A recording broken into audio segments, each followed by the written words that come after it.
This is the Big O Show. This is the Big O Show. This is the Big O Show.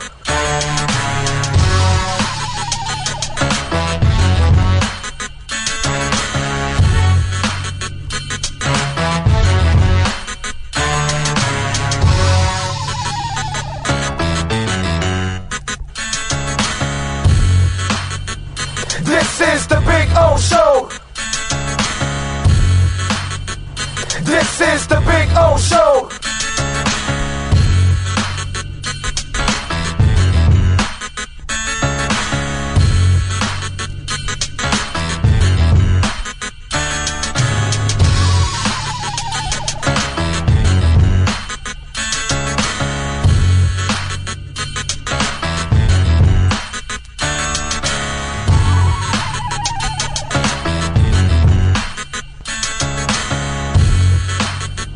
This is the Big O Show.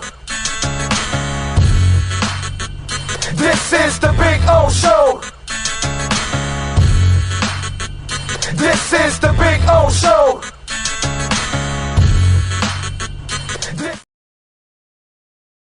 Welton Rayom has more than 62 years of litigation experience handling insurance disputes. They're committed to resolving even the toughest insurance claims quickly. Call them for a free consultation. 954-966-4646. At Welton Rayom, they don't get paid unless you win.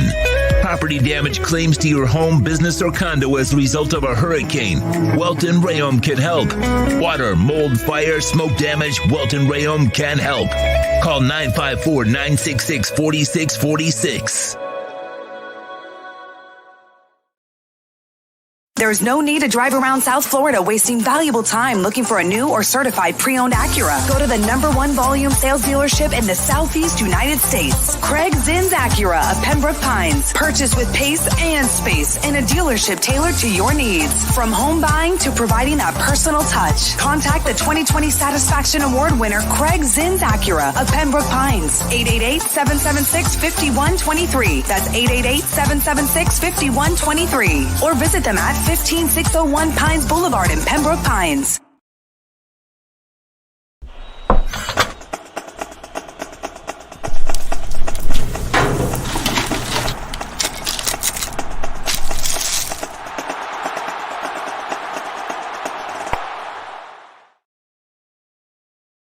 If you're a Miami sports fan, then there's only one store to go to, and that's Caneswear at Miami Fanwear in Davie. They're your one-stop shop for all your inner Miami CF, Canes, Dolphins, Panthers, and Marlins merchandise. They have hats, t-shirts, game day jerseys, and so much more. Located at 2511 South University Drive in Davie, and open 24/7 online at caneswear.com or innermiamiwear.com. Call them at 954-835-5597. Caneswear, the spot where Inner Miami and all Miami sports fans shop.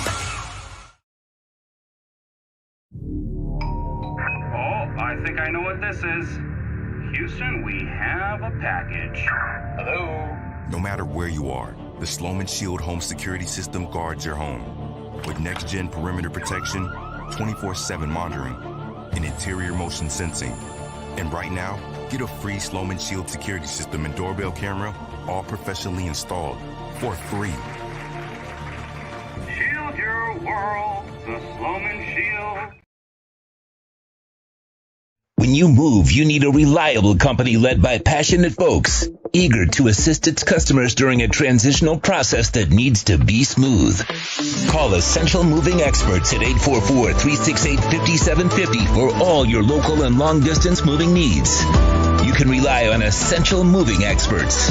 Mention the Big O Show and get $150 off. Family owned and operated, they offer free 30-day storage, full-service moving, fully licensed, bonded, and insured.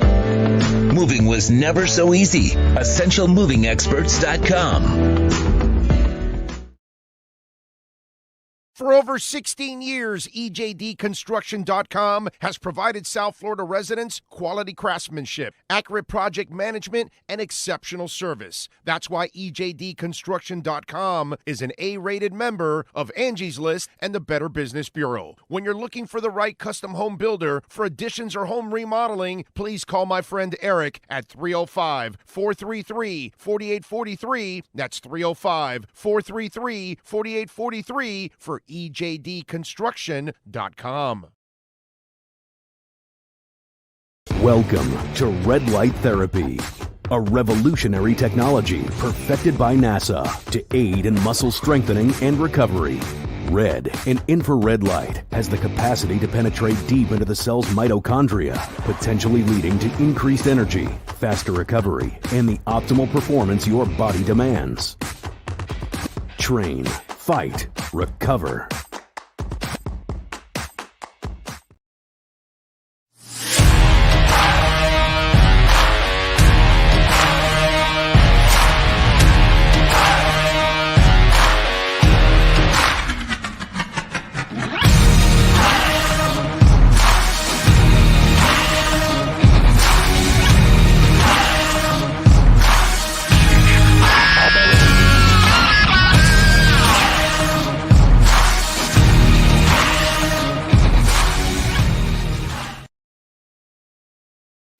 Statements or beliefs expressed on the following program by the host, guests, or callers are not necessarily the opinions of FantasyAccess.com, Media Group Inc., ownership, management, sponsors, or website.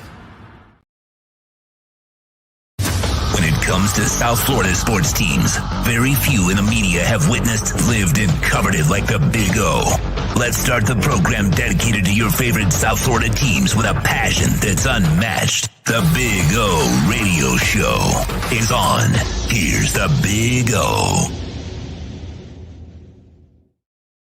Howdy. Yes, sir. Welcome aboard, baby. We are ready to rock and roll from Hialeah Park. Yes, sir.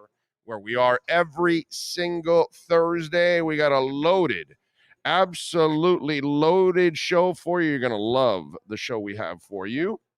Marcel Louis Jacques is going to join us. Omar Kelly is going to join us. Benjamin Albright is going to join us. He's an NFL and Broncos insider, so we'll talk a lot of Vic Fangio with him. We'll talk, he broke the story that the whole Sean Payton thing wasn't going very smooth for him. So we'll get more insight on that because I think that's the greatest news. When that was tweeted out by Ben, I then tweeted out, you know, if Sean Payton's having problems finding a job, that's great for Dolphins fans because that means I think Fangio would have gone with him first. And then now we'll see if the Dolphins now have a chance. They already interviewed him. We'll find out, man. We will find out. So we will talk to Ben Albright also on the program. We got all of that going on for you. And we got a little news, also a show. No, it's platform news is the way I got to phrase it. It's not show news, it's platform news. And the news is that the Crypto Bro show will finally take flight. And it'll be right on this channel here. You won't have to go anywhere else. And you'll have the notification bell. You can hit. We will go live on Saturday at 1 o'clock. So we'll have some fun talking crypto. It'll be straight crypto, okay? So just in case, if you want to, you know, it'll be recorded and then podcasted and all that good stuff like we do with everything else. So you don't have to watch us live if you don't want to. That's fine. Most of our audience is, you know, downloading the show after and all that, and we appreciate it immensely. Whenever you're listening, day or night or holidays or wherever you're at in the world, just hit the hell out of the like button, subscribe, hit the notification bell, visit our amazing sponsors, you know, from Nature Bee to Sloman's Home Security to Cutter's Edge and EJD Construction and myedgedrink.com, Caneswear, Craig Zinn's Acura Pembroke Pines, Hialeah Park. You know, it is very, very, very important that you visit the people like Sports Grill and things like that, because that's how you're really going to help our platform grow and, expand, so it's very, very important that you do that. So we got all that. We got also the Panthers hiring Frank Reich as their head coach. So they'll work on the quarterback spot. We'll see what happens. Sean and I were talking about that. Do they keep Sam Darnold? And I would imagine they will, and they'll try and then draft somebody. Kind of do a Geno Smith thing in Seattle. Like, okay, you found the guy that might be serviceable for you, but let me draft somebody to develop to along the way. And the Geno Smith story are so good. There we go. Mark Maskey from the Washington Post is reporting the Panthers are no longer an option for Sean Payton, and there was an issue with Payton's interview with the Broncos. Payton likes the idea of coaching Russell Wilson and having that defense, but fears a potential power struggle with a member of the ownership group, a source says. So the whole thing with Sean Payton, it's beautiful. It's falling apart completely. And there really isn't. Listen, I think it's Carolina or Houston, right? Well, Carolina has already made their decision. If Houston makes theirs, and DeMeco Ryans has emerged as the number one candidate there in Houston. Remember, he's a former player for a long time, right? And a solid player for them, good linebacker. So we'll see what happens with DeMeco Ryans. That is just awesome, dude. Awesome. I think it's fantastic. It's really hard to sign Sean Payton because you're going to have to give in to the power he wants. You're going to have to give in to whatever quarterback he wants eventually, whether he inherits one or he's going to want another one after that. And then you're going to have to also pay the New Orleans Saints compensation, which they're going to want like 1 or 2 first-round picks. And they control them this year and next year. And then you're going to have to pay a $20 to $25 million salary. I mean, you better be sure that he can duplicate what he did in New Orleans with your franchise. Okay? I'm just saying. Jimmy Johnson could not duplicate what he did in Dallas, in Miami, right? Bill Parcells never duplicated what he did with the Giants anywhere else. He had some success. He went to playoffs, but he never, ever won championships again. Or a championship, just one. It's really hard, man. So you better be sure that if you're going to do that, that you're convinced that this guy is going to turn your franchise into, a Super Bowl winner. Because if not, can you imagine giving up all those picks, giving up all that salary, giving up all that power, and it doesn't pay off? Yeah, I don't think people want to do that. So that'll be an issue there. So we got a loaded show for you. We got the crypto show now that we're adding. By the way, when's the wrestling show going to round out and we'll add a music show soon too, on top of all of that, okay? And remember, when he's doing wrestling and I'm doing crypto or music, we're not talking, he's talking sports, but, not the regular sports. So, respect the space. So if you step into the Square Circle Digest, you ask wrestling, or you're going to get a forearm to the head. I'm not a violent guy. I mean, I don't know what you're talking, unless you're sending out the muscle there. I'm not a violent guy. All right, I'll do the damage. All right, there you go. Okay. So when's the Square Circle Digest coming back? I am waiting on something to arrive so I can get the office set up. Oh, that's right. He's still waiting on a prop. Okay. Well, no, I have all that. I'm waiting on something that stuff sets to the show props. The props. Yes. Okay. Yes. All right. So I respect that. And I don't want to tear the whole office apart until I know it's going to be there. Then I don't have to worry, because then I'm sitting at a desk, at a table, and trying to run the show. So there you go. Set up. So we're working hard to expand the channel, give you a little bit more variety now. And I think now with I think the bull run is coming, and I think a lot of the negativity is kind of getting out, and it looks like the economy is starting to bounce back, and rates are going down, and now everything that's happening, and I think what's going to happen with the Feds next Thursday, a week from today, is huge. Like if he just goes a quarter point, man, we're going to have a run. It's gonna be fun. We're gonna talk a lot of crypto. We'll get people on too in the crypto universe to help educate all of us, because that's what the show is. It's for entertainment. It's for educational purposes. It's not, obviously, we're not investment professionals or financial advisors or anything like that. You know what I mean? So, but hey, it might give you some information as you add it to your homework, and then you decide where you want to go in the world of crypto. So there you go. Steven Gonzalez says, Big O, are you going to teach us how to get into crypto? Because if you are, I'm in Saturday. I want to get into it, but I don't know how it works. Of course. All you that day, that show will be all about crypto. You guys can ask me. I can show you. I can walk you through all those kind of things. I have no problem. That's kind of what it is. That's what it's all about. You know what I'm saying? And also the Big O crypto starter kit, which you've said numerous times, will be up soon. Okay, there we go. So I like it. So wait till you see that, baby. So we got the crypto show coming for you. By the way, you remember that guy that was complaining to me about Polkadot? No, I don't know. And that his wife was. Oh yeah, the wife was going to leave him, and his he wife was hated all him, been and out of shape. it's all your fault because you had him get it's Polkadot, right? Right, it's Polkadot. Yes. Do you know how much Polkadot has gone up in the last month? 44%. So is he happy or? I don't know. I don't know where he got in.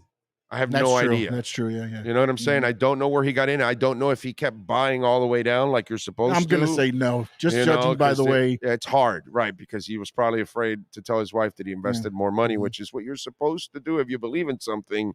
Buy it all the way down because you don't know when the floor is, and then then it rebounds, and then you're done. So because I got a lot of DOT at $4, and it was. Let me see. Where were we? We were at 431, dude. We were at 528, 465, 462. We were in the 467 to 497 mark from December 16th all the way to January 11th before we got to $5.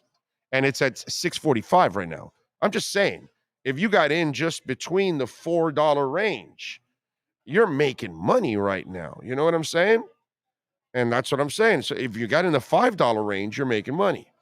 If you bought it at $6, you're up 45 cents right now per share. You know what I'm saying? So I don't know where he got in. I have no idea.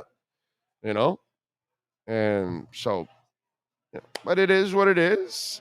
And it's up, and it's going to continue to go up. It's going to be up a couple 100%, down the line, I believe. But it's just funny how to hear the guy, complain. It's like, patience, dude. You got to have patience with all of this. It's not going to, the whole world, we got a war. We got supply chain stuff going on, gas issues going. All that stuff has to kind of resolve itself before anything else can kind of lift itself up. And then we got FTX crashing, and we've got Luna crashing, and Celsius crashing, and Three Arrows crashing. And so, you got other things when you got exchanges and DeFi's going down, and then that puts more FUD out there and sets the market back. Not that there's anything wrong with crypto. It's the players around crypto that were kind of corrupt, and you got to figure out which are the ones. That's why we always tell you cold storage wallet.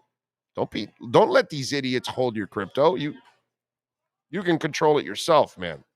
It's beautiful how you can control your own money. You can earn money, and you don't need a bank in order to earn the interest. Isn't that amazing with decentralized financing, how you can make money work without the middleman taking crap from you constantly? No. Service fees and whatever. And get out of here, dude. It's just, these are the things that people need to get educated about, and that's why the banking industry is just terrified of this, because they're going to be put out of business. Once human beings all over the world learn how to use decentralized financing to their advantage. So yes, that's what this show will be all about. It'll be hardcore talking about all of this and bringing people on that will educate you about all of this. That's kind of what we're going to do. So we'll have some fun with that. And you're more than welcome to tune in on Saturday at 1 o'clock. You don't remember, you're busy on Saturday. Just, come back later on Saturday night, overnight, Sunday, Monday. You can listen to the show whenever you want. God bless you. Whenever you have the time. That's the beauty of on demand. And that's what our platform is there for. On demand for all of you out there. By the way, Welton Rayom, the lawyers you want to call in South Florida, Dade, Broward, Palm Beach counties. We even have an office in Monroe County down in the Keys. So my friends listening in the Keys, you can call Welton Rayom. You got some bankruptcy issues, homeowner property damage like we had. Brother, Welton Rayom got Progressive Insurance and kicked their ass. Okay? They were offering us 1/5 of what we ended up getting. And Welton Rayom kicked their ass, actually got one of their people fired because they were so incompetent, right? And that's the beauty of it. Welton Rayom's not going to take a lot of crap. They've been at this for like 30 years. They've been bringing insurance companies to their knees for like 30 years. They handle accounts where they have 50, 70, 100, 150 plaintiffs, okay? We're talking about this law firm knows how to get it done for you. Condo damage, criminal defense, business owner claims, commercial litigation, personal injury. Let me tell you something. Something happens to your business, your condo, from water damage to hurricane damage to fire to some kind of vandalism or something along those lines. Before you call the insurance companies, those people don't care about you. They care about collecting your premium and giving you nothing in return. They're going to send their insurance adjusters like they did to us, and those insurance adjusters work for them. They want to do everything in their favor so they can keep giving them the jobs. That's what it's all about. It's one dirty hand washing another dirty hand. There ain't no washing going on. And that's why you want to go to Welton Rayom, because they have their own adjusters. And their own adjusters, guess who they're fighting for? You. 954-966-4646. That's 954-966-4646. Call them for a free consultation. You don't have to go to the office. You can call by the phone and talk to Jeff or talk to Dan. Jeff Welt or Dan Rayom. Okay? Daniel he's really cool. He's a stunt pilot, by the way. And Jeff Welt, he's a great dude. He's been a big fan of our show for a long time. Big sports guy, big music guy, too. He and I can go back and forth and talk for hours about music. So Welt and Rayom, the South Florida law firm, looking out for you. 954-966-4646. All right. Do you think Vic's opinion of Chubb will influence his decision whether or not to sign with the Fins? No, I don't think so. I don't think so. Why? What's Vic's opinion of Chubb? Is there something I don't know about Vic's opinion of Chubb? I don't know. He worked with him in the Broncos, and he played well in his system. John Yang says, Chris Greer said injury concerns won't stop them from drafting or signing or trading for players, but yet injuries devastated us this year. Yeah, John Yang, you're right. But guess what? Brandon Jones wasn't injury prone. Neither was Nick Needham. Neither was Jonathan Agba, really. I mean, a bunch of guys got injured that normally don't get injured. Oh, and by the way, the guy that does get injured, Teron Armstead, played.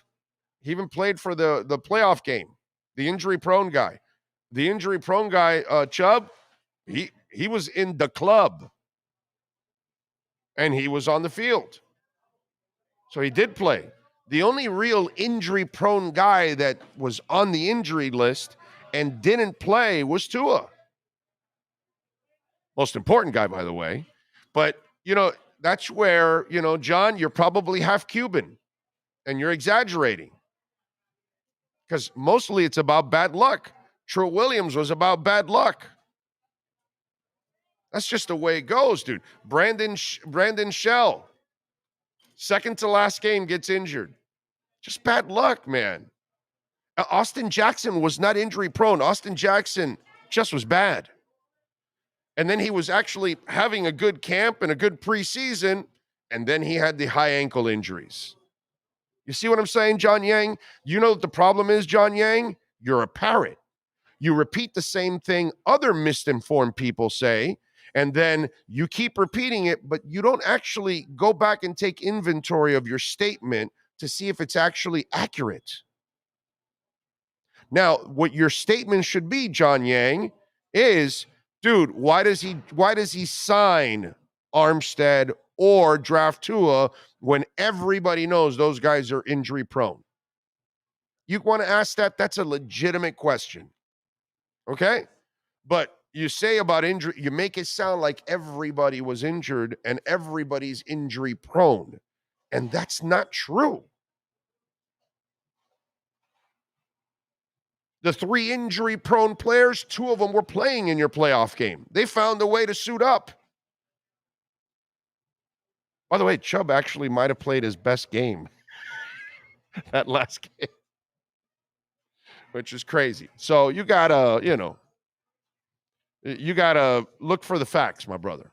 That's the problem is too many of you are lazy and you repeat the same thing somebody else says. And then you just don't really look at it and think for yourselves.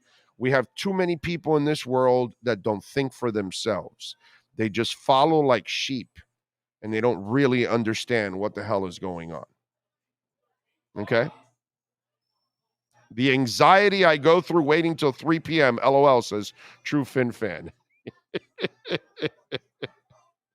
Thank you, my brother. That's very kind of you. Very kind of you. What was that? Keon Crossan basically played the whole year with a dislocated shoulder. Yeah. I mean, It's like, and that's that was 8? Like your 6th or 7th or 8th? 6 or 7, okay. Yeah. I knew it was somewhere up there. Yeah, the only guy that doesn't get injured is Noah. And he had to play because he was. By the way, X is also injury prone. And he played all year with the groin injury. Yeah, he plays through it though. He played through it. Okay? I mean, but what are you going to do? I mean, what are you going to do? Happens, man. Guys, ladies and gentlemen, think for yourselves a little bit more. Don't just do the same thing that everybody else says and everybody else does, and that's our problem in our society. When somebody says it, first think about it, go analyze it, go try to understand it. Don't make it sound like that, because it's not that.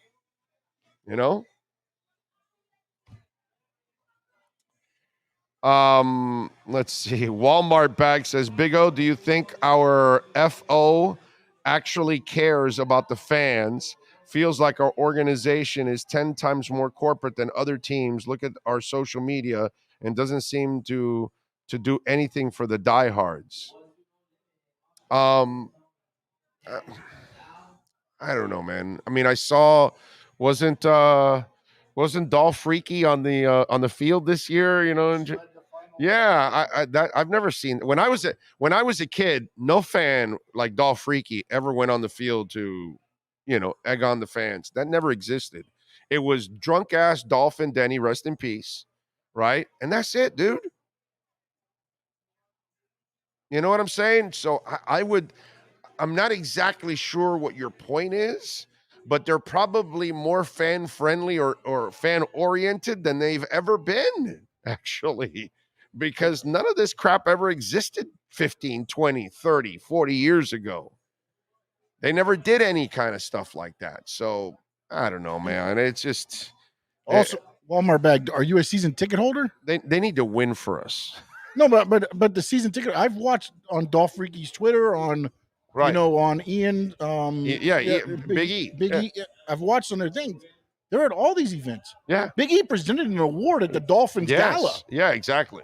Yeah. You know what I'm saying? But again, they're season ticket holders. Yeah. They go to the special events. Yeah, a lot of stuff isn't open just to the public. And that's like, hey, but you got to earn it, bro. I agree with that. And they do. What I'm saying is, those people earn it, dude. Big E and all these people, they earn it. That's why we see them in that tent, the family tent. They're not even in the regular stands with me and everybody else. They're in that family tent that I can't even be in. Yeah. No, but again, we're diehards, and I get it. It probably costs a lot for season tickets and things like that, but I don't know what you want the front office to do. I just want them to win, dude. I want them to win, but I mean, it's like, what would be there for the diehards? I don't know. You have the cruises that are put on, not necessarily by the Dolphins. That's right, but the Dolphins, okay, Marino and all these guys to go on the cruise, and be associated with it. Yeah. So there's things they do. I mean, not everything's publicized necessarily 100%, but I watch it on Twitter. I see it on Twitter. I see all those hardcore people, and they're constantly involved with all kinds of stuff with the Dolphins. But, I just think they're more fan-friendly than they've ever been, actually. Brother, the thing that they got to fix is winning. That's it, man.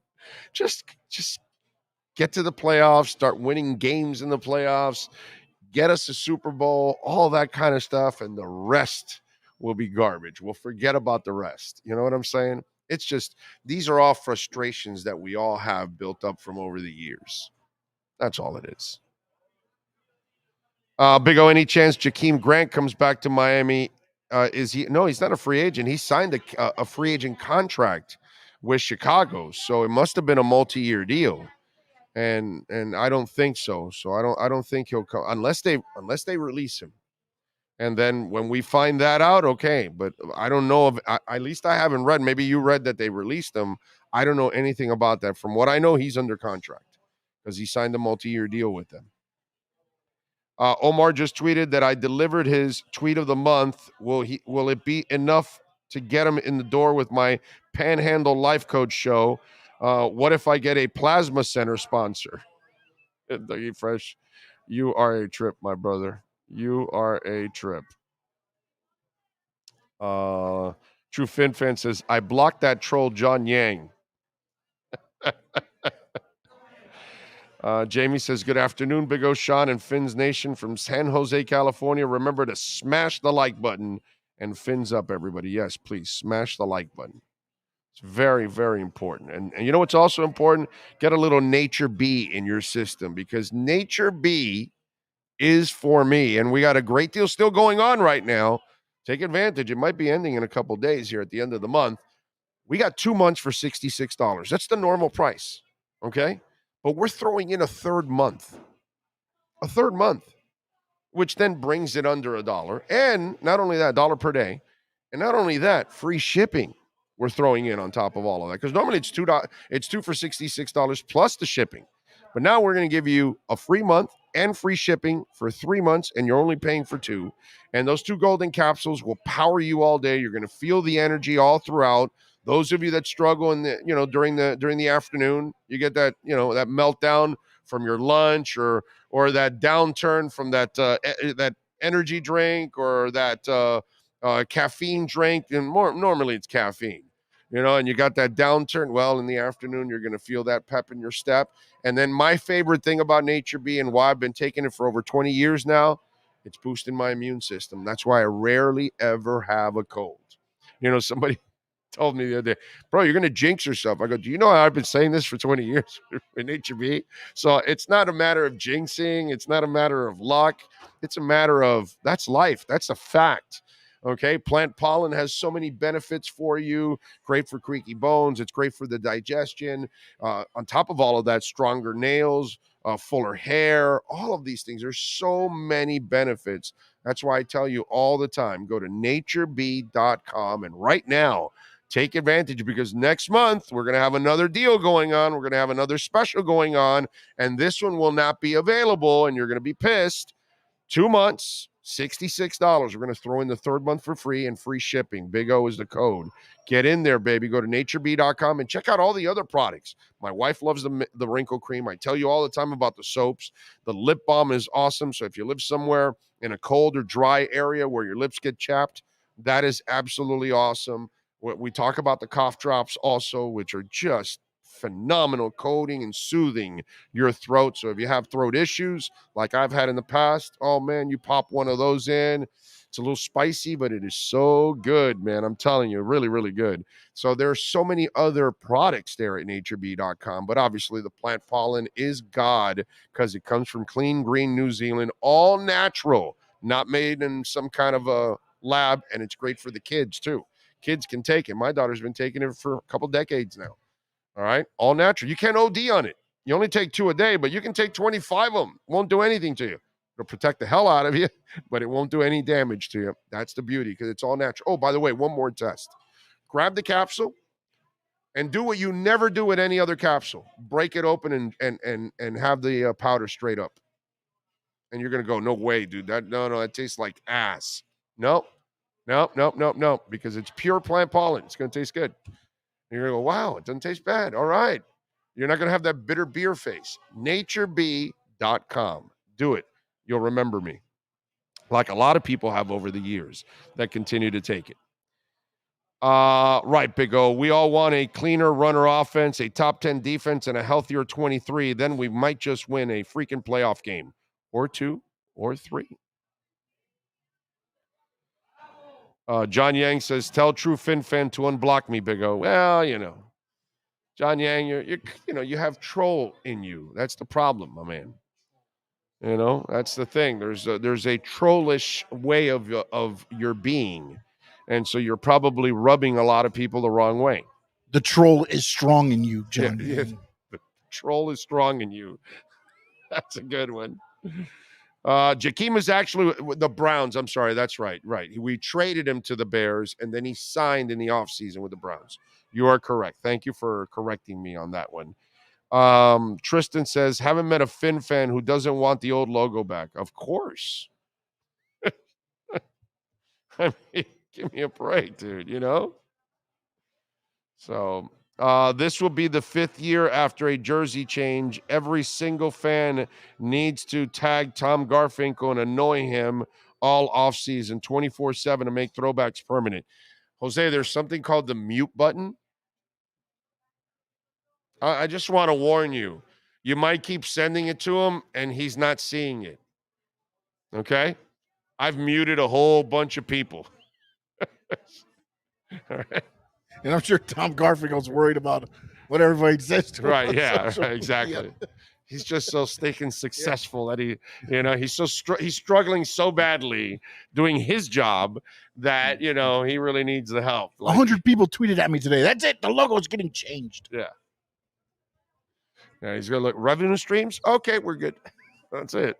And they're still selling the old logo, and they're still getting a percentage from that too. You know what I mean? So, it's not like they're not getting it in there, Gus 1388, always on the job. He says, signed a 3-year contract with Cleveland worth $10 million with a $3 million guarantee. Yeah. So he's cuttable after this season. I mean, after this season here in the offseason, if they really wanted to, but it's not much of a cap hit. So you keep him because he's a game-changing type player as a returner. To me, it's no-brainer. But then again, I've always been a Jakeem guy. I've never been the guy that got off the Jakeem bandwagon. I thought he did still way more positives than negatives, and I thought the coaching staff did a terrible job of putting him in a position to fail a lot of times. Kevin says, am I a minority here? I want Raheem back instead of Wilson. Then we got Salvon and maybe draft one. I'm fine with that. I have no problem, but you got to draft one. You got my heart once you said draft one, because I think you need to add a fresh body that's a good player to that position. I think that's very important. Pat in Asheville says it's been 5 years, but uniform change has to be initiated by the team last year in order to change for this season. NFL does TV tests of the uniform to see that they are good for broadcasts. I think, by the way, I think most fans will like what Raheem did overall. By the way, that I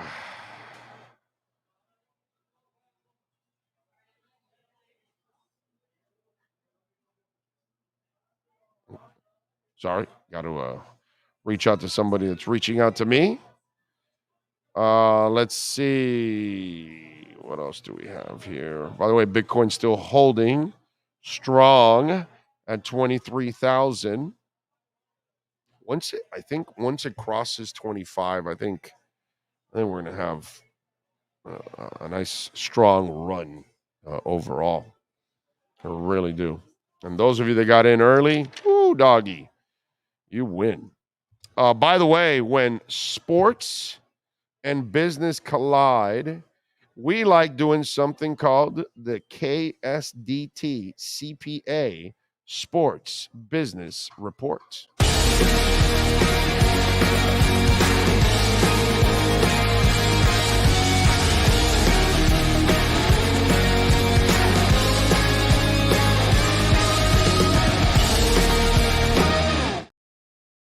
All right. How about this? You know the NFL prints money? Well, let me show you what they're doing now. Judging by the NFC Championship game between the Niners and the Eagles, it's going to be an excellent football game, they say. Why? Well, because the allotment of tickets reportedly sold out in minutes. I think it's more because of the teams, not because it's got sold out. But hey, whatever. Secondary market prices are seeing an astonishing climb, a Bitcoin-like climb. Tickets for Sunday Showdown at Lincoln Financial Field in Philadelphia are selling for, what do you think? Well, they're the average price right now. They're selling. God damn, you're good. 2,468. He said 2,500. 2,468 averaged early in the week, making it the most expensive conference championship ticket ever tracked by the industry. The clash specifically sparking huge sales for secondary ticket marketplace StubHub.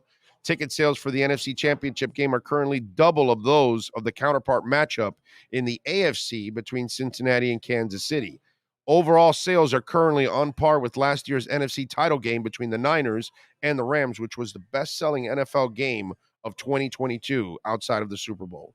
Sales for this year's divisional round doubled last year, with the 49ers and the Eagles home games serving as two of the best-selling bunches. Is that crazy or what? Wait, so the NFC is doing better than the AFC?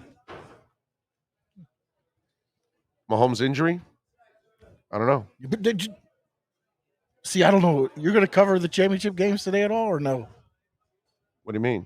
Did you see the line? Yeah. What about him? It went back to KC -1 Yeah. after he Yeah. walked. After he did the press conference, Yeah. he jumped back up. Yeah, -1. Yeah, I was wondering. Yeah, it was a good acting job by him, by the way. Oh my! There's no way. There's Like he was like they must have numbed that for the moment, and taped it up strong, and then he walked in and out and acted like nothing, and you know they knew that we were going to follow every footstep of his, just like what we did with Willis McGahee.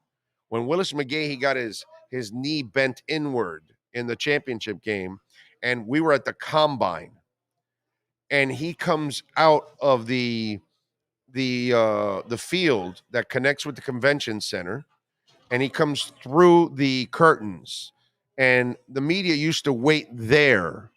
The podium, I shit you not, is at least 200 yards away. Okay?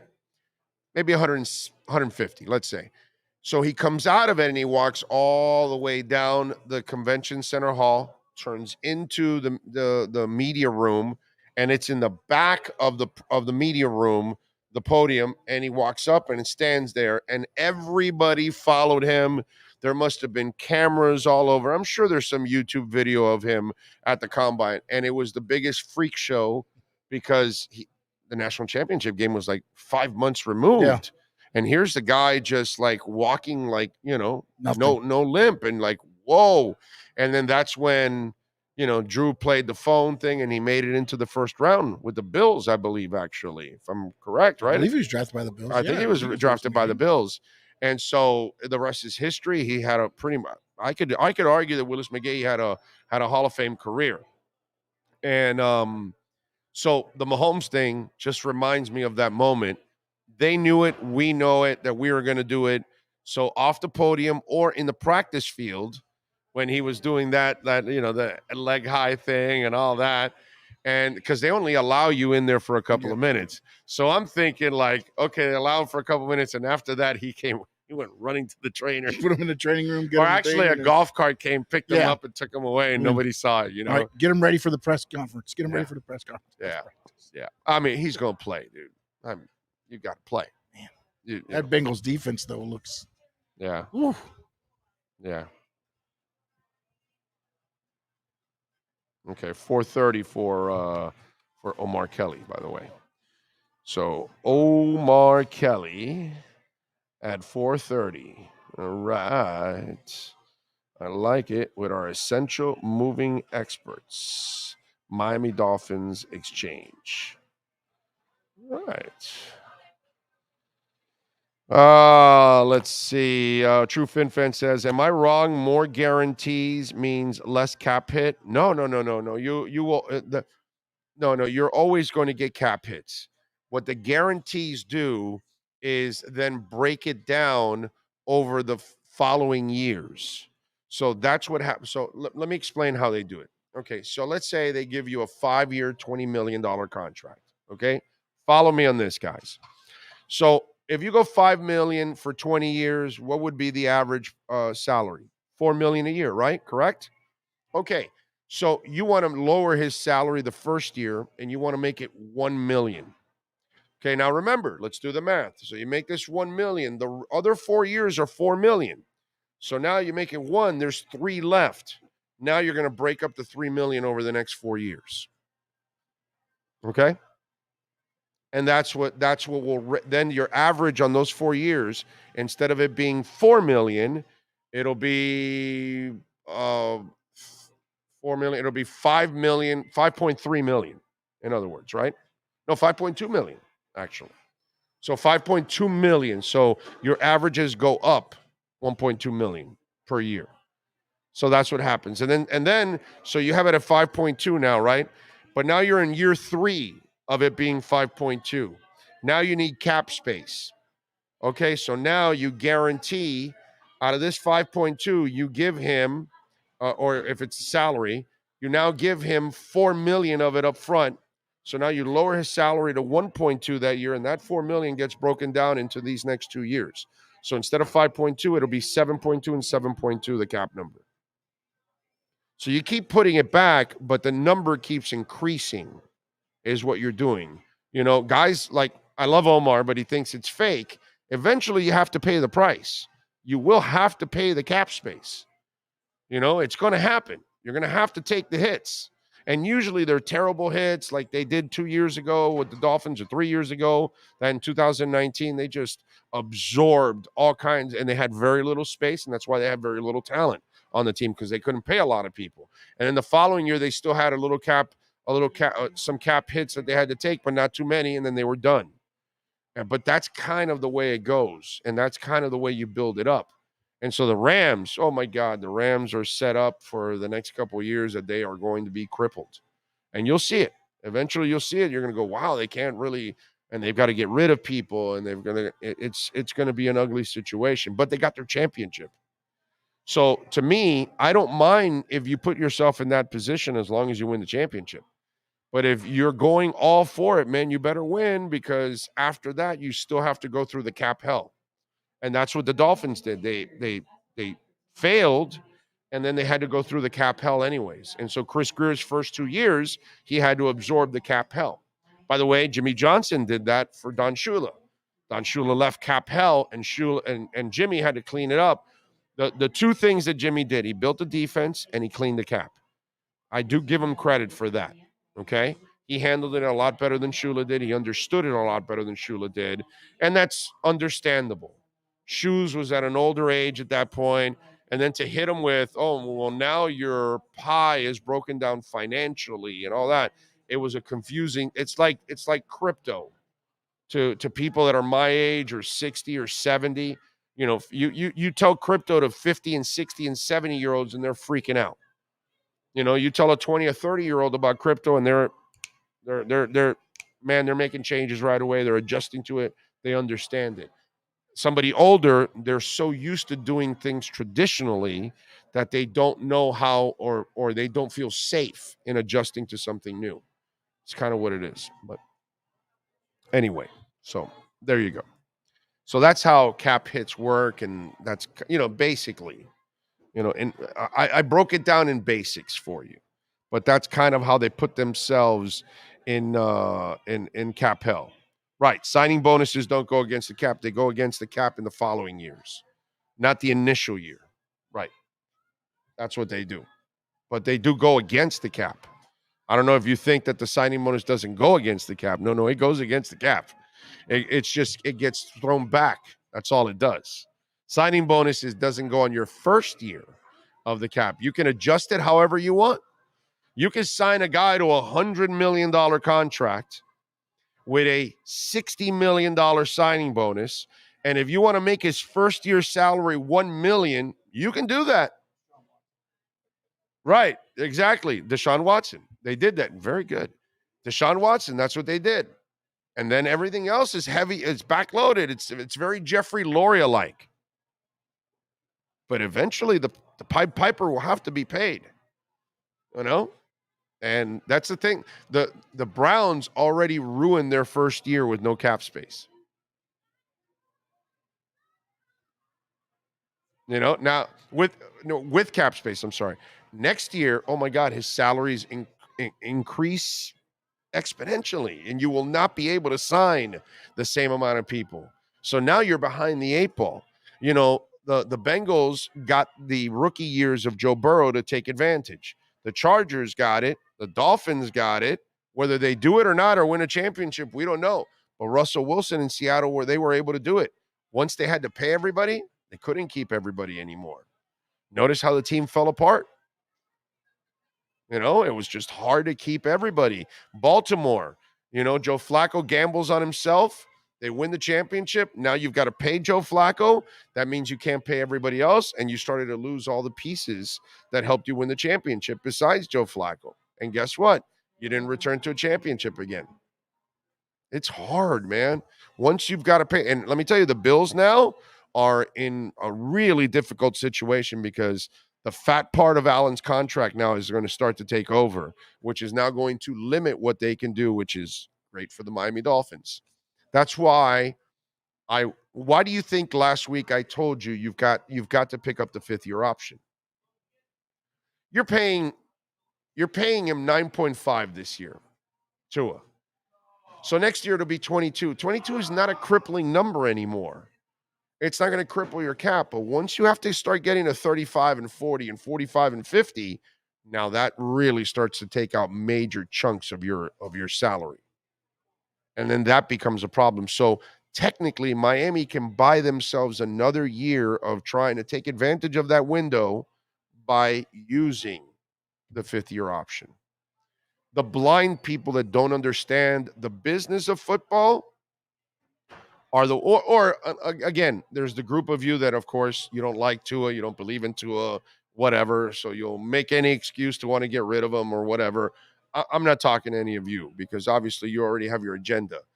But if you're the Dolphins, you know, the last coach screwed up your window. He didn't hurry it up enough like when you needed it after that first year. So now you're behind the eight ball. You got to find a way to overcome. And one of the ways of doing it, you got to pick up that 5th-year option. So that way, if Tua, the best thing that you can do is get Tua to bounce back and show you 2 years of production and staying healthy. And he has to do it this year, which would be obviously an impressive feat. And then if you can do it again, then you're going to feel really good about that big time contract. But at the same time, it gives you 2 years to take advantage of a window to try to be a championship caliber team. And we all know if they stay healthy, they could have made some noise in the playoffs. Some serious noise in the playoffs if they would have stayed healthy. Unfortunately, they did not stay healthy. Okay? Sloman's Home Shield, by the way. Alarmo. Show them the shield, baby. The shield. Yeah. And guess what?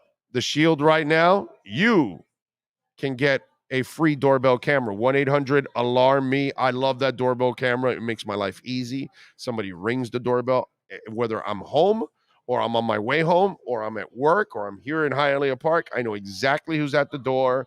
You know, this morning I was preparing for the show, and then all of a sudden I get my warning on my phone that somebody's at the door.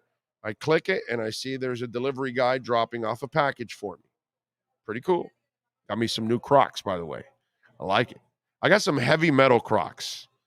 All right, somebody told me that I'm too old for Crocs. Is that true? Am I too old for Crocs?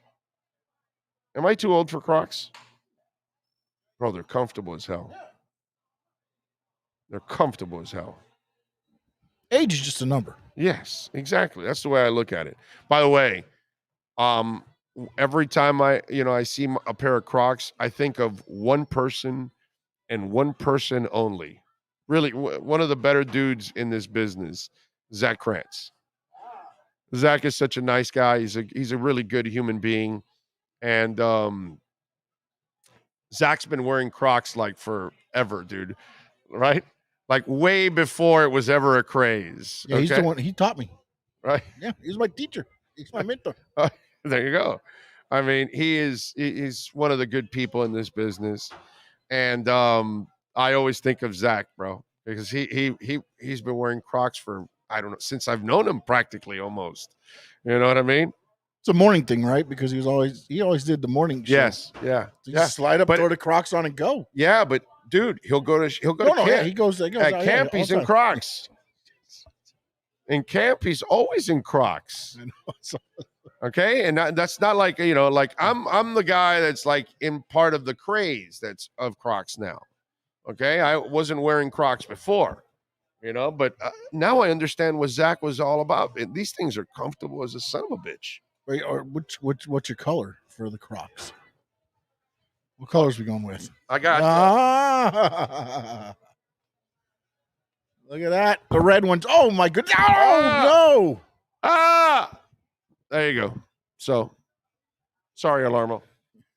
My goodness.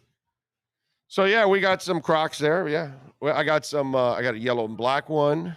Bumblebee? Bumblebee? Well, yeah, but it's it's kind of stylish. No, I was wearing it. I was wearing them. Dots? I think I wore them. I don't pay attention to your footwear, man. I wore them to KSDT. Yeah. Okay. I wore them to KSDT. Actually, no, I wore them to Cutter's Edge. Because I had the hat. Oh, okay. They matched the hat. Okay. It went with the hat. All right. So yeah, and so yeah, I got that. I got some heavy metal ones. Dougie Fresh said, "Crocs, yes. Attempting leg lifts on air, no." Yeah, no, you're right about that. Yeah. So I don't even know if they're called heavy metal Crocs, but they're bastards like sent me one specifically with that picture on it. Like, how did they know I was a rocker? Like, these things, I tell you. Is it on your phone? Yeah, I'm like, well, because I signed up for Crocs on their, I downloaded the app. Yeah. And then they give you like 15% off, and then they'll send you some, hey, you get 30% off with this or whatever. And yeah, so there you go. So and you get the real Crocs too, man. Oh yeah, of course. I'm not gonna get like fake Crocs, bro. I'm gonna get the real Crocs. I'm all about the Fox. Yeah. Anyway, speaking of Alarmo, so I got my delivery of Crocs today, which was actually pretty awesome. And can't wait to use those heavy metal ones are special. I can only use those in concerts. That's the only time I'm going to whip those out. Those are special ones. They're actually thick as hell too, bro. Like I'm 6'1", I'm going to be like 6'3" when I wear those things because they're like elevated, man. Anyway, so that's the beauty of the doorbell camera. And if there's somebody like selling crap and all that, you just let them knocking on the door, ringing the doorbell, and you know that somebody's there. You don't answer it. Or if you're getting something delivered and you'll see it in your phone, you can tell them, hey, just leave the package there. I'll be there in a minute, food, whatever.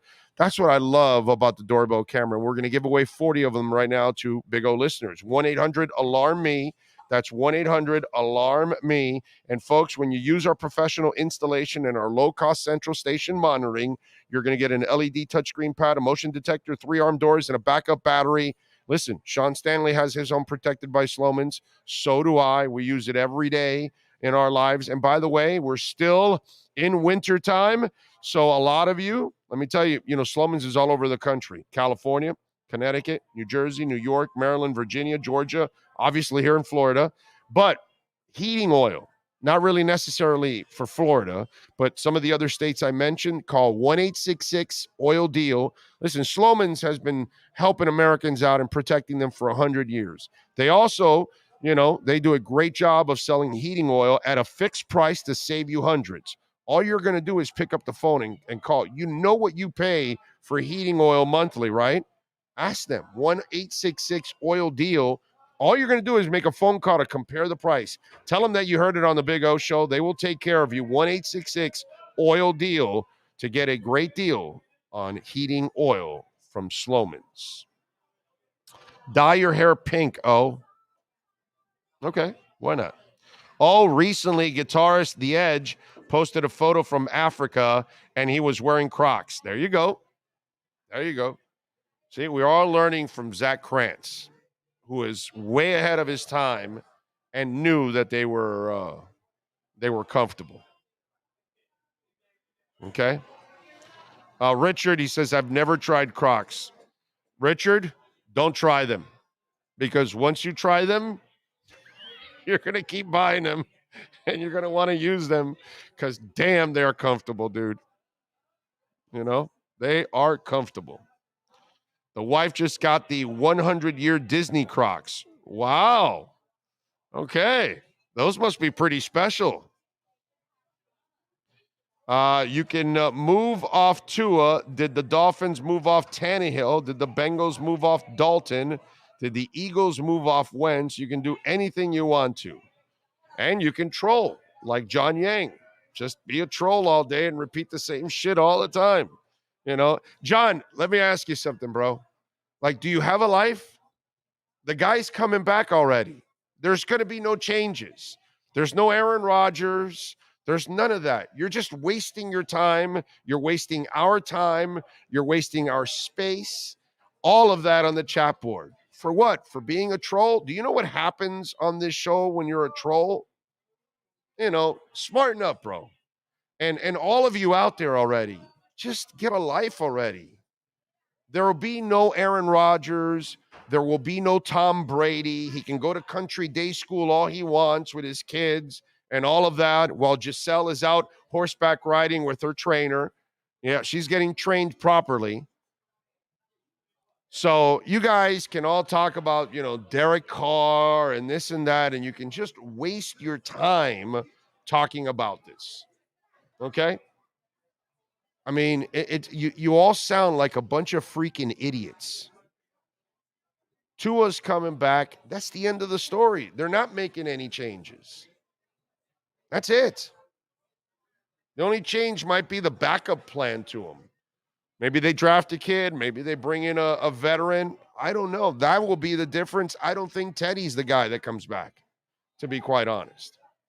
But outside of that, that's the only kind of change that you'll see is the third quarterback that they add to the roster. Not that he'll be the third quarterback, because that still might be Skyler, but that second quarterback, they may add somebody, and that's it.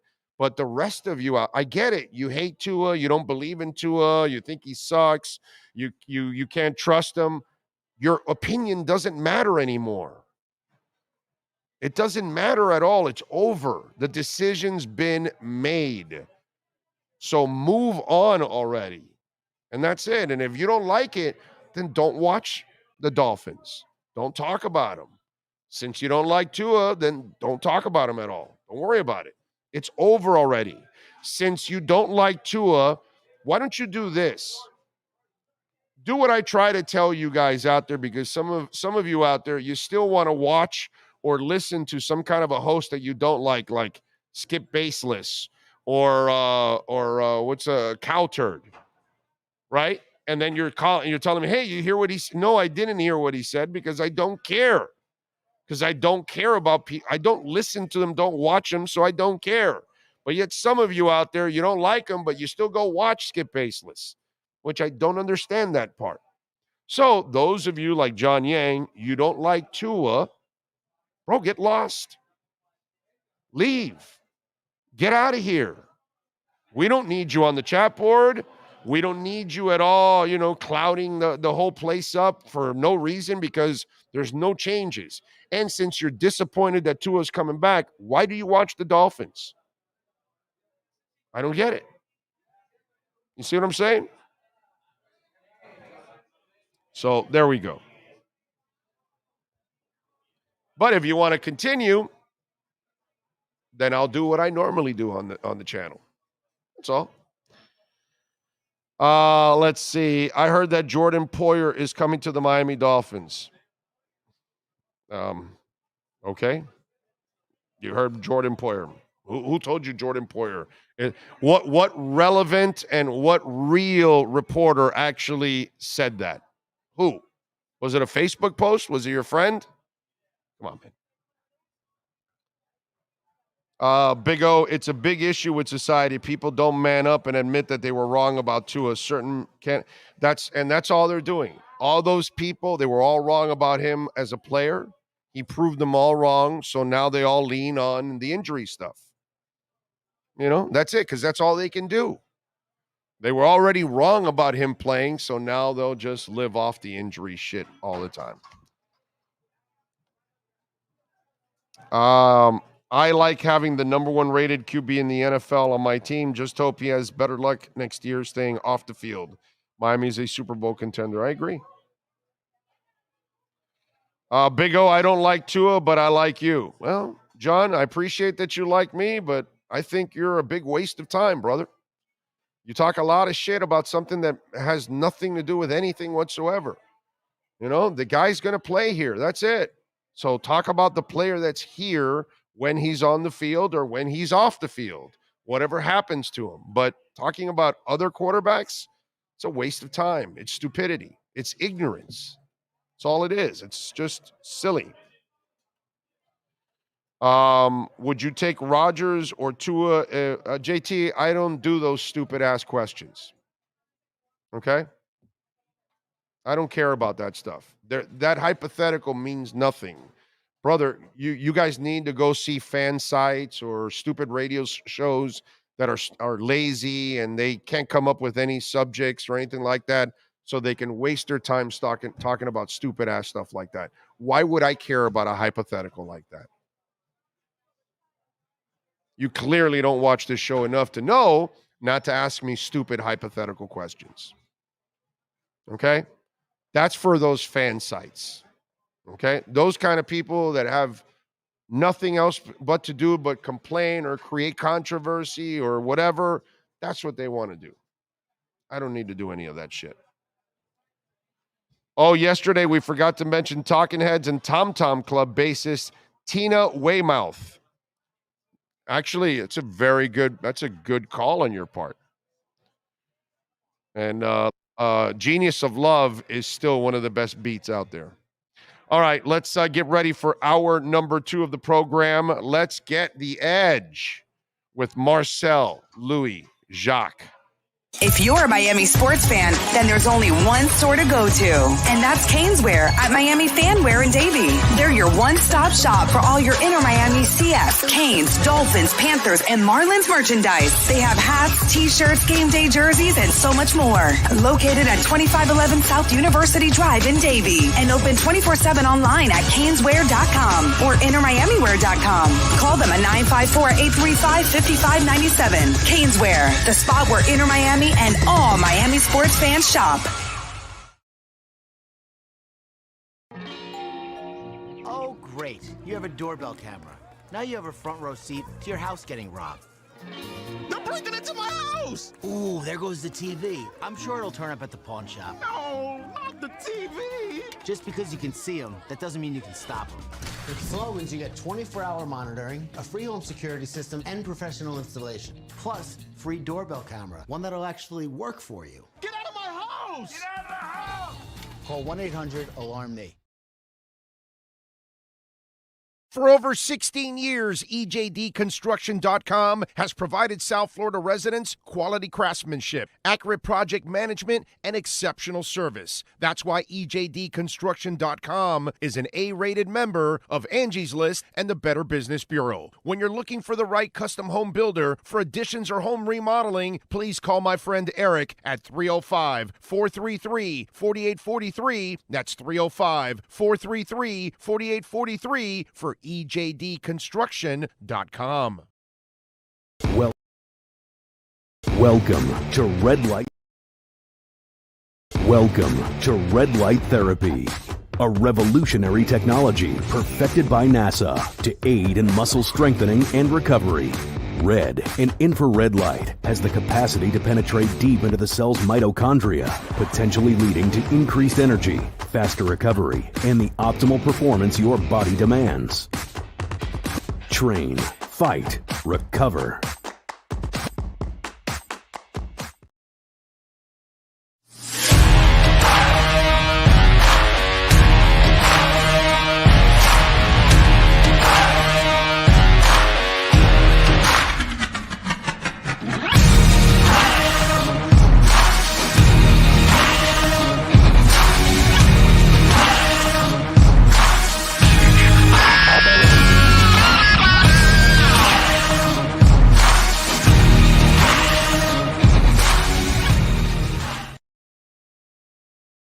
Viewpoint statements or beliefs expressed on the following program by the host, guests, or callers are not necessarily the opinions of FantasyXS.com, Media Group Inc. ownership, management, sponsors, or website.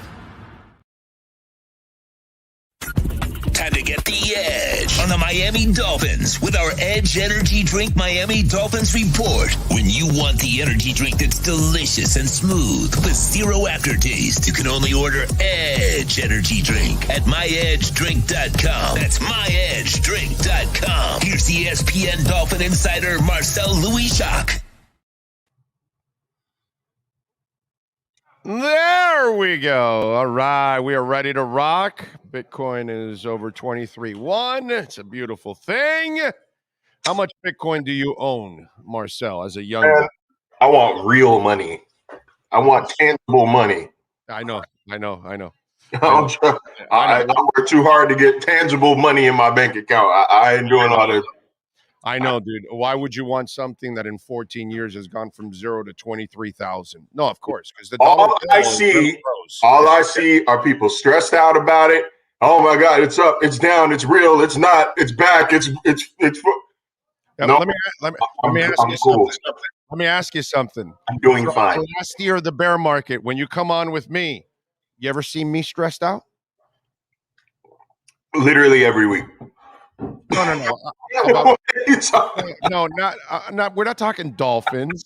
I'm talking about crypto. Do you ever see me stressed out with crypto? Ever? I'm usually on for the crypto segment though, because that's not. I don't know nothing about that. All I know is that it is not real. It's not real live money. It is not tangible money in my hand, and I do not trust it. After that, I'm stingy. I don't even like to gamble, dude. I barely do sports betting. How's it a gamble? What asset class in the history of mankind has gone from 0 to 23,000 in 14 years? Think about that. You have the 23,000. My man, you have $23,000 in your bank account. Gold has been around for, I don't know, 150 years, whatever it's been on the market, and it's over what, $1,100 It's all you need to know, but it's all right. It's all right.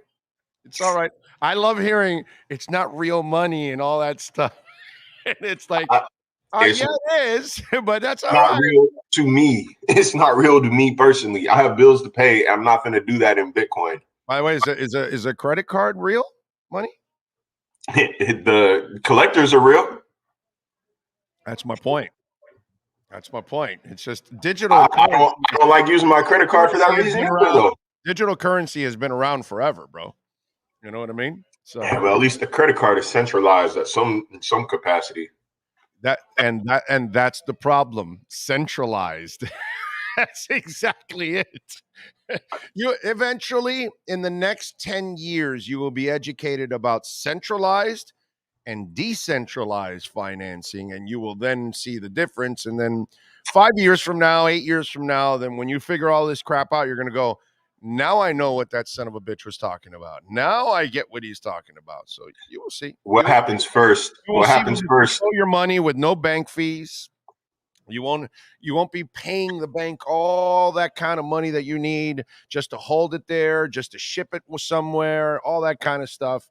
You'll see. It all change, bro. It all change. What happens first? An off-script quarterback wins the Super Bowl, or Bitcoin becomes what you think it is? What do you think it will be? Bitcoin hits its potential. Well, Bitcoin is already what I think it is, and it's going to just grow and grow and grow.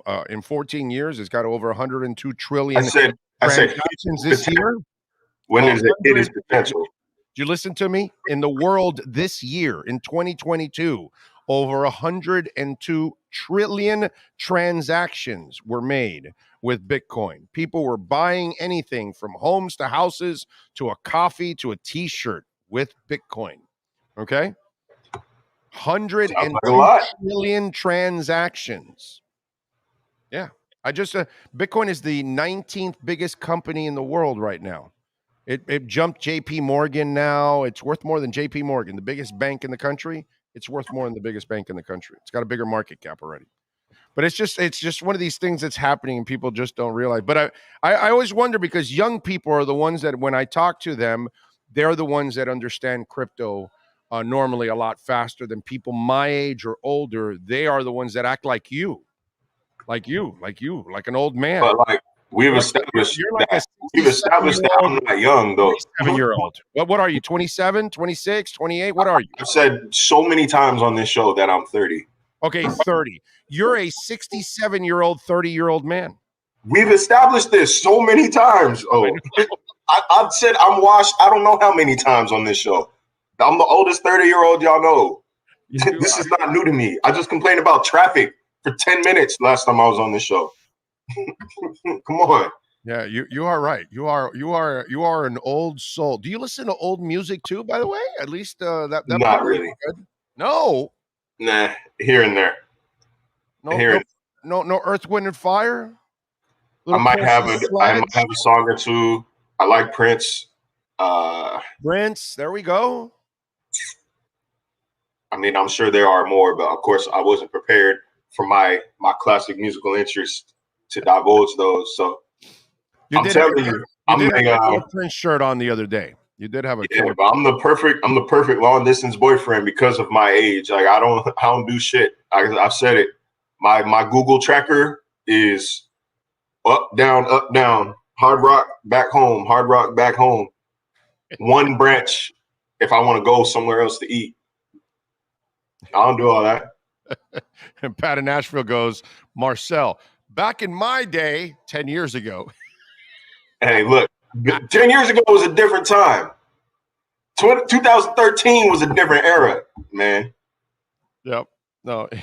I don't even know if the iPhones were square yet. I think the iPhones were still around in 2013. Yeah, I think they were just coming out then, right? Right about then? About? Different era, bro. I'm trying to say. Yeah, no, definitely. I think my wife just got rid of her iPhone like 5 or something. She had it forever. All right, let's get it going. So I said this yesterday that, Ben Albright reported, and we're going to have Ben Albright, by the way, on with us at 5:15.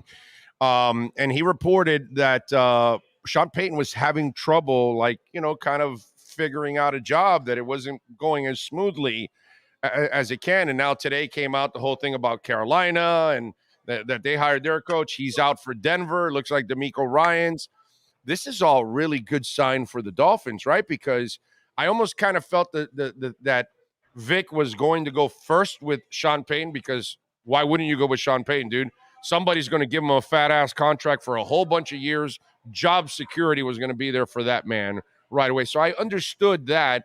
But if this thing is going off the rails for Sean, because it's not easy, obviously, to acquire that man, because you got to trade for him, you got to pay him, and then you got to give him the power that he wants. So that's a lot that you're giving up as an organization. Does this become almost a really good move for the Dolphins and a much better chance to land Vic Fangio if Sean Payton is out of the mix? Well, like I said, first of all, the Sean Payton Vic Fangio attachment is a lot less concrete than I think it was initially reported out to be. Like, I don't think that's a home run. I don't think that's a slam dunk. From my understanding, Vic Fangio is kind of a wild card in that, he's not whimsical, but he goes to his own beat. He's not just going to tag along Sean Payton. Too established. He's been a head coach himself. He's had success himself. Like he doesn't need to do all that. So I don't think that's as concrete as we've been led to believe.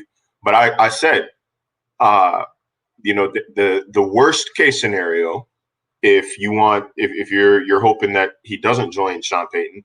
The worst case scenario is that Payton goes to Arizona, or he goes to Houston, or he goes to Carolina. Well, Carolina's off the board now. Right. Houston is still very much in play. Houston would be a little, we'll see. You know what I mean? Like Houston would be a real threat, just because of the assets that they can can allocate. I'm with you toward building a winner. But if you're looking at openings in terms of the players they already have in place, it's hard to do better than Miami. It's hard to do better than Miami. We said they have legitimate stars. Yeah, Javon Holland, star. Christian Wilkins, star. Jalen Phillips, star. X if healthy. Xavier Howard, star. Bradley Chubb, after a full offseason in the system, in a new system, star. And by the way, he may not be a star, but what the coordinator wouldn't love to coach Sealer? Are you kidding me? Shit. Sealer, they got to bring him back. He's free agent this year. But I know. I think they will. I think they know without Wilkins and Saylor, that would be that's devastating for them to not bring those two guys back. They have to bring those two guys back. They're workhorses.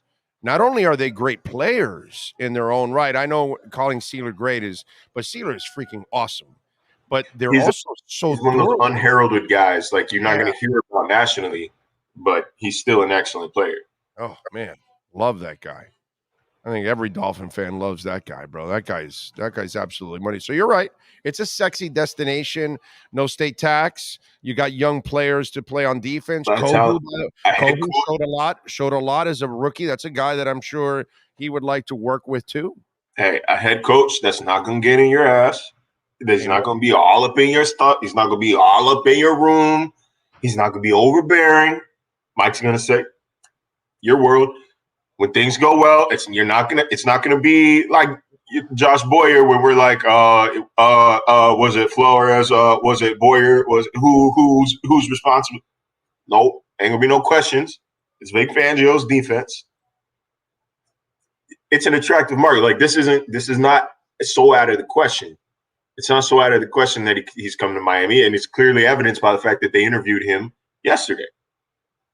I like the fact that they've got at least one in-house candidate coming in. They're interviewing an Anthony Campanile, guy I think in the media we always love talking to. Guy who's willing to explain his perspective, willing to explain what he sees, his point of view. Like I think he's a good dude. I don't know how responsible he was for linebacker play this year, but if they are interviewing him, clearly he's got somebody's ear. He's got somebody's respect in the building, if not everybody's respect in the building. So I think it's noteworthy. But, I don't know.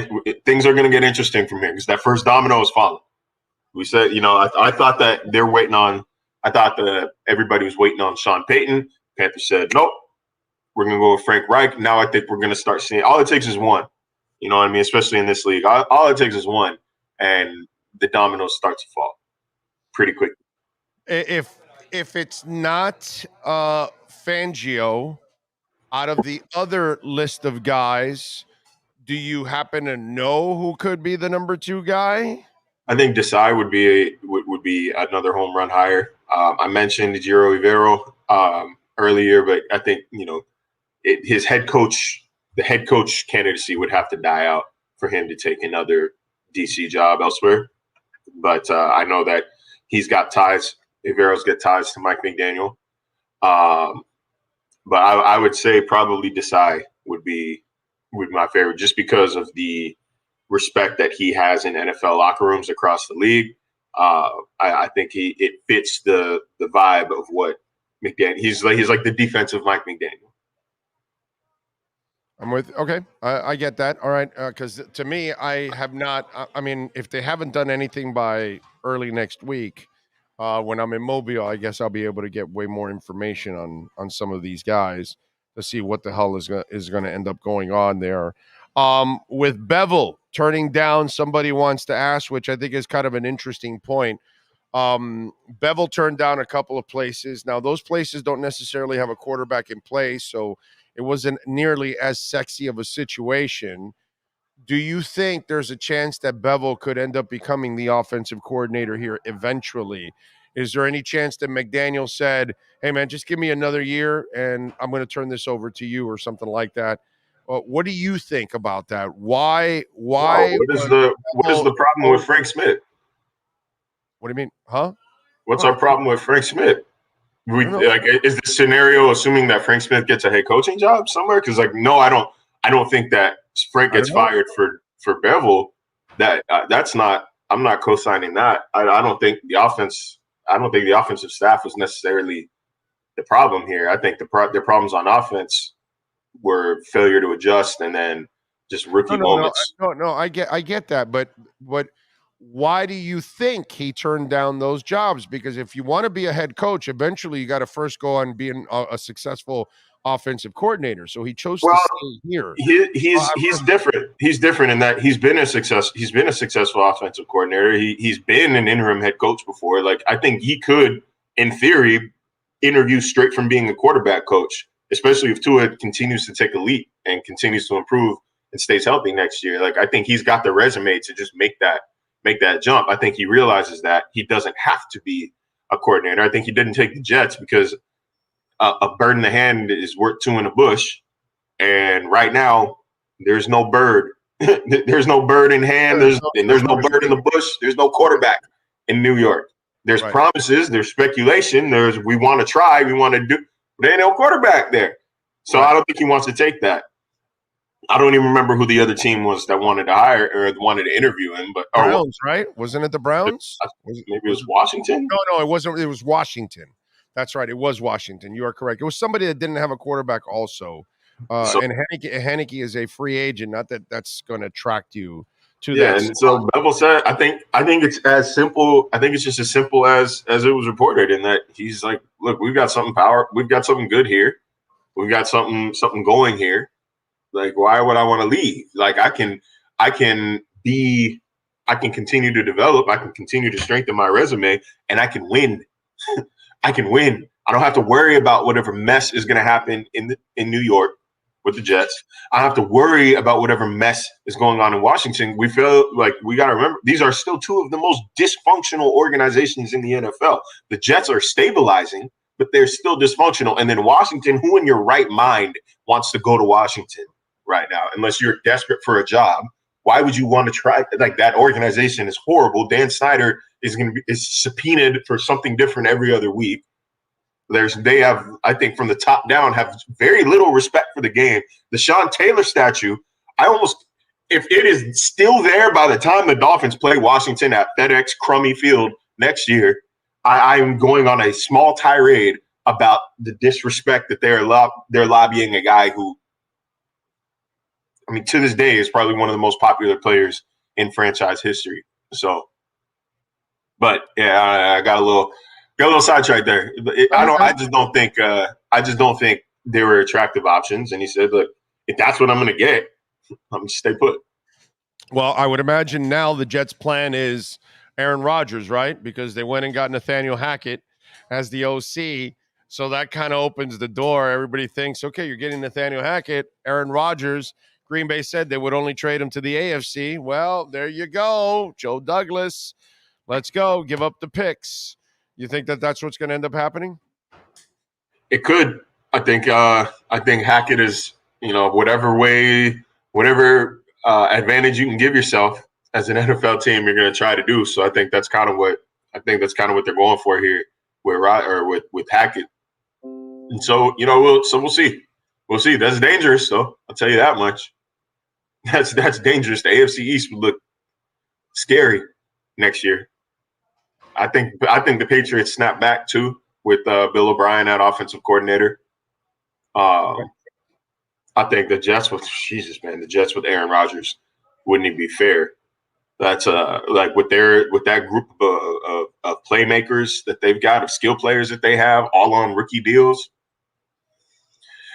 Yeah, it'd be a competitive division. I'll tell you that much. It'd be the new NFC West. I'm with you there. All right. The other thing that what was it that I wanted to ask you on Oh yes. If is there a plan? Do you think to add another quarterback that either is a veteran or a draft pick as a third quarterback? Because I don't believe they're going to go into the season with just Tua and Skyler. No, I think they add another vet. I don't really see them investing draft capital in a guy unless it's just a perfect scenario. I've told you already on the show that they've scouted. They've been to University of Florida multiple times. They've taken looks at Anthony Richardson. This was early in the season before Tua, kind of solidified himself. And I don't know what Anthony's draft stock is going to be like. It can drastically raise or drop over the next 2 months. So, we're going to take a slow roll there, but I don't see them investing high-end draft capital. Because, what do we got? They got the 2, and then they've got 2 3s. Right. Yeah. They got then 3 one in in the each top round from 100. there. Yeah, they got 3 in the top 100 is what they have. That's still good. That's still good capital. That's still good capital. I think that Chris Greer has generally been good in that second, third round range. When you look at the guy, Raekwon Davis, Javon Holland, Brandon Jones, Xavier Howard. Yeah. So he's pretty good. He's pretty good. That's his wheelhouse there. I think this is fine. But maybe it's a good thing they don't have first round picks, because the first round picks. Some of them have worked out. Some of them worked out, but those are ones you really, really, really need to hit, and they haven't necessarily hit on a whole. If you hit on guys that are still here, if you hit on Tua and Wilkins, and if you hit on half, you're fine. You're doing a really good job. But has he hit on half? Yeah, Tua and Wilkins that are still on the roster. Tua, Wilkins, they hit on the left tackle in Houston.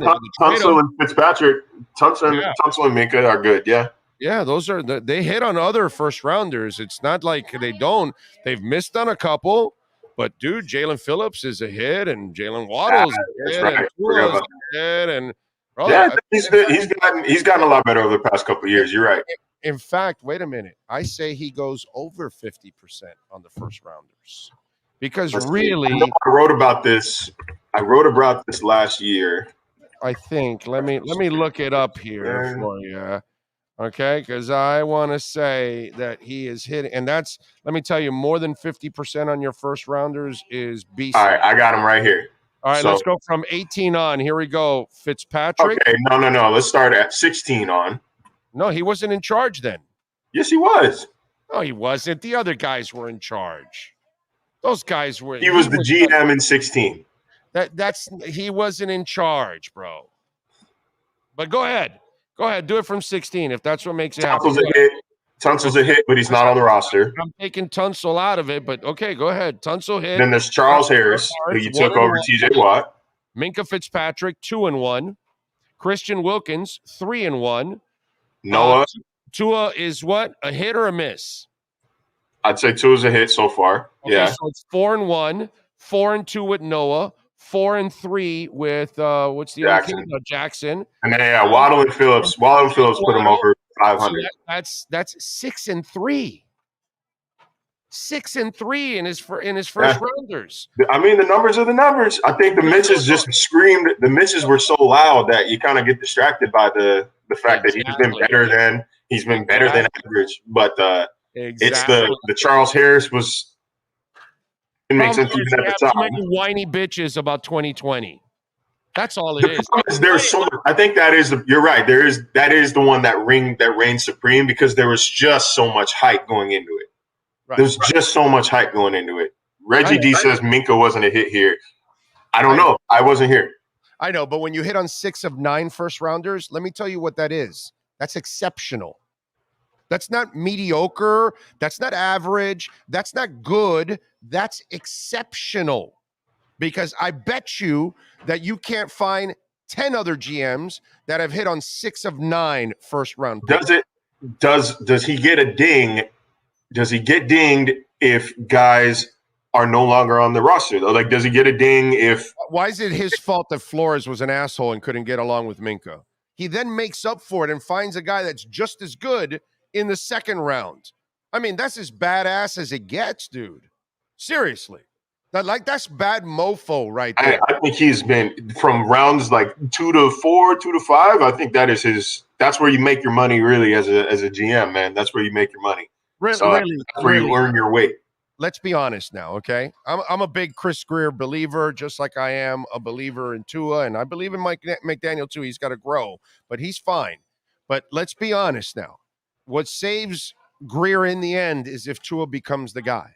Because that's really because you can hit. That's why I'm hesitant to quarterback to really hit, because that's what makes you a different GM than everybody else. If you can find a quarterback, then shit, dude. That's why I was hesitant to answer that, because like as mad as Dolphins fans might be about this, like I think Tua when he's healthy is the guy. He's a hit for sure when he's healthy. But availability matters. The availability matters, and he had his durability concerns were very real entering the draft. Yeah. So like if you ignore that and take that anyways, like you do, I think, get a ding for it if you can't stay healthy over the course of a season. But what I love is the reality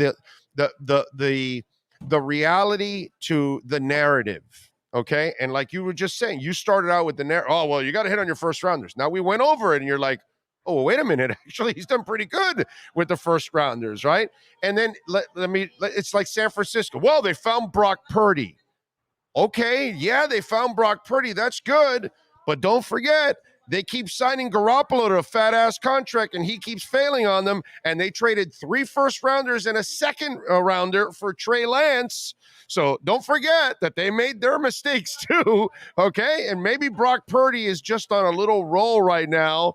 And then later on, the shoe falls off and Cinderella and, the prince turns into the frog again. You know what I'm saying? So these are things that people like, they found Brock Purdy, but they don't mention that they gave up 3 first-rounders and a second rounder for Trey Lance. That if Chris Greer would have done that, my brother, they would be wanting to freaking fry his ass at some Cuban restaurant right now. They would have shoved him inside some pot that's full of grease that's steaming hot and fried his ass right there, for something like that. It's narratives, dude. People just, like some guy goes to me, well, Chris Greer, he talked about still taking chances on injury, but look at our whole roster this year. And yeah, let's go look at it. None of them were really injury-prone players. The 3 injury-prone players, well, Chubb ended up playing with the club. So he was in the club there with with 50 Cent, right? And then Armstead, 700 injuries, but he played. The only guy was Tua. Everybody else, Brandon Jones is not injury prone. Neither is Trill Williams. Neither is Nick Needham. Neither is Jonathan Agba. Neither is all these other guys that got injured. Austin Jackson wasn't injury prone. He was just struggling to become a player, and he actually was playing all right. And now he dealt with a high ankle injury twice. Eichenberg wasn't an injury-prone player. He just got injured, unfortunately. Brandon Shell, you freaking found the guy off the street, and then he gets injured at the end of the season. Most of the injuries really weren't about injury-prone players. So that narrative, we have this tendency of throwing out the narrative but not looking at the facts. And that's what we just did right now with those first-rounders. And there's too much of that goes around, just like with the Niners. Oh, they found Purdy. But nobody ever talks about all the other mistakes they made, and they made big mistakes. 3 first-rounders and a second for Trey Lance. My Lord, that's a big mistake. Yeah, especially if he can't play. It was a risk then because I think it had been 2 years since he played. Already low-end talent or low-end competition there at North Dakota State. It was risky even then. Like you're preying on tools there, and he hasn't been able to put the tools together. Like Steve Smith said something the other day. It was in reference to the Jets and Zach Wilson, but he said, has Brock Purdy not showed us more in 7 games than Zach Wilson has in 2 years? Absolutely. And you could say the same thing about Trey Lance. I think he has looked better. He looked better against the Dolphins than Trey Lance did in any action he's had over the past couple seasons. Brock Purdy looked like a seasoned vet. I would have thought if you had no idea who this man was, you never watched the game before, the football before, you come in and you would say, yeah, that guy's been in the league forever. That guy's for sure. He's a vet. He's a vet. Yeah. So no, like I don't know what the hell they're gonna do with Trey Lance. They're stuck. They're stuck like stuck. Just let Purdy go.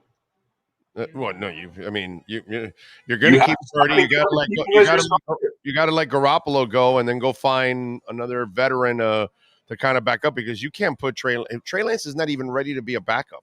So if something happens to Purdy, because you're probably going to go forward with Purdy, because obviously he's been durable too, also for you. You know what I mean? I'll give the kid make some tough throws. You're gonna have to really convince yourself. All right, we traded all these first round picks for a starting quarterback. We found one, right? And we found one. Doesn't matter where. We found our quarterback.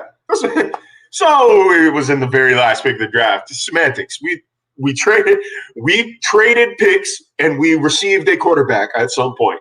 And I think that's what you just have to keep reminding yourself until the wheels fall off with Purdy and Lance. Amen. All right. Predictions before you go. Niners, Eagles. Eagles favored by 2.5. Over and unders 46.5. What do you got? Niners. I think they're the best team in the NFL. Wow. I think they're the best team in the NFL. I don't care that they've got a 7th round rookie starting at quarterback. I don't care that a rookie's never won a Super Bowl. Somebody's got to be the first. And I think if anybody's going to do it in any situation, it's this kid in this situation. Give me the Niners. And then give me the Bengals, man. They're talking cash shit for the past couple of weeks, and they're hot right now. They are hot, and we're going to get a hell of a Super Bowl with literally the 2 hottest teams in the NFL between San Francisco and Cincinnati, man. They beat the brakes off of Buffalo last week. At no point was that even a game. No. At no point did you think, oh, okay, it seems close, like they can come back. The Bills, all they have to do, no. God, no. Yeah. They have Buffalo in hell in their own stadium. That's why I was so upset with the Bengals complaining about home field advantage. Dude, it doesn't matter. If you're better, go beat them in Timbuktu, in Vancouver, in Toronto, in Buffalo, in Cincy. I don't care. Hold on. Go beat them. Hold on. Okay. Sometimes you have to take a perspective look, and you have to put yourself in other people's shoes. And we've done this on this segment with you and I, because sometimes I tell you, oh, you just got here. You got to understand the pain we've been in. I've explained to you. Okay, now let's go over to the Cincinnati Bengals. Those people have just felt pain for decades now. They've had a couple of moments, but they've never gotten over the hump. They just went to the Super Bowl last year. I don't feel that bad. They're now turning into one of the best teams in the NFL, like Buffalo and Kansas City have been over the last few years. They've earned that right. They felt like they were going to beat Buffalo's ass a couple of weeks ago, and they were going to set themselves up for home field advantage. So a Cincinnati Bengals team and a Cincinnati Bengals fan base feels like, man, this is the time we've earned it, the time that we want to have the home field advantage, be in the jungle. And now that's taken away from us. So you have to understand the pain that those people have been through. So these kind of moments, they need to cherish them, Marcel. And so, other cities that have had a lot of success, and maybe they've had several AFC championship games, God bless them. But the teams like that and the franchises and the fan bases that haven't, I can understand their anger because they're great, and now they want to be home to showcase their team. I get it, bro. You gotta understand the frustration from those people, man. I get it. I just was surprised to hear it out loud. I was surprised to hear players fume about it in private. Sure, I was surprised to hear it to even be that petty. But as I said, I thought it was corny. I tweeted it. I thought it was corny when they did it. But we crap on that franchise for jokes, and now this is their moment to shine. But you gotta give them credit, because they came out and they beat the absolute Duralast breaks off of the Bills in Highmark State. They were going to do that 3 weeks ago, dude. We were going to do that 3 weeks ago, and they were like, the ease with which they scored on every offensive drive that they had the ball, man, was just, or not every offensive, but the ease with which they scored, especially right out the gate, it just felt like, oh. Yeah. They are prepared. This is a dud. This is a wrap. I took a nap, bro. I took a nap in the third quarter. I woke up midway through the fourth. I was like, I can rest. I can rest for the big game tonight, man. For whoever was playing that night. I forgot who was it. Cowboys? Yeah. Oh God. Yeah. Cowboys, Niners. Poor I Dak. didn't need much rest for that game. God, poor Dak. He has really got issues. All right, what do you got going on ESPN so folks can check you out, my friend? Yeah, got a long form story on Mike McDaniel. Should be coming out, I believe, by end of this week. So tomorrow. And forgot what day it was for a second. It's the off season. But I've been working on that for a few weeks, so happy to finally get that out. And then we're off season focusing, man. I'm gonna keep an eye out on the Pro Bowl roster. I don't think that Tua would play. Like, I feel like we probably would have heard it by now, but I don't know. I don't have any information one way or the other. Oh, it's a skills competition, so it's not a big deal. It's not a game or anything if he does a I know that, but I know that the NFL rules, the concussion protocol rules, are the same for the Pro Bowl, even in flag form, as they were. Like, you can't, because the optics of that are bad. Like, you can't just if he's concussed, you can't play anything. Like, you can't mess around with that. For sure. I don't know if he's still in protocol or not. Like, I don't have that. They don't need to update us like that anymore. I'm sure when he is healthy and out of protocol, that we'll hear it probably from him. Okay. All right. Good stuff. All right. Follow him on Twitter at Marcel_LJ and catch his work. As he says, it'll be unleashed tomorrow or Saturday. So check it out there at ESPN. Marcel, as always, thank you, my friend. Appreciate you immensely. Have a great weekend. Yes, sir. You too. Thank you. There you go. Marcel Louis Jacques, baby. We now have the Edge. Remember, Edge Energy Drink, delicious, smooth, and zero aftertaste. And when I tell you delicious, smooth, and zero aftertaste, I am not lying, bro. It is just absolutely off the chain. Give it a chance. Go to myedgedrink.com. Use our code Big O. Get 10% off. It is just absolutely amazing, folks. I want you to try it, okay? Once you try it, you're going to get hooked. You're never going to want to drink the other energy drink that you might be trying or drinking out there that has aftertaste. It probably has more calories and doesn't taste better. I'm telling you, man, myedgedrink.com. Delicious, smooth, zero aftertaste, and only 78 calories, and a great elixir.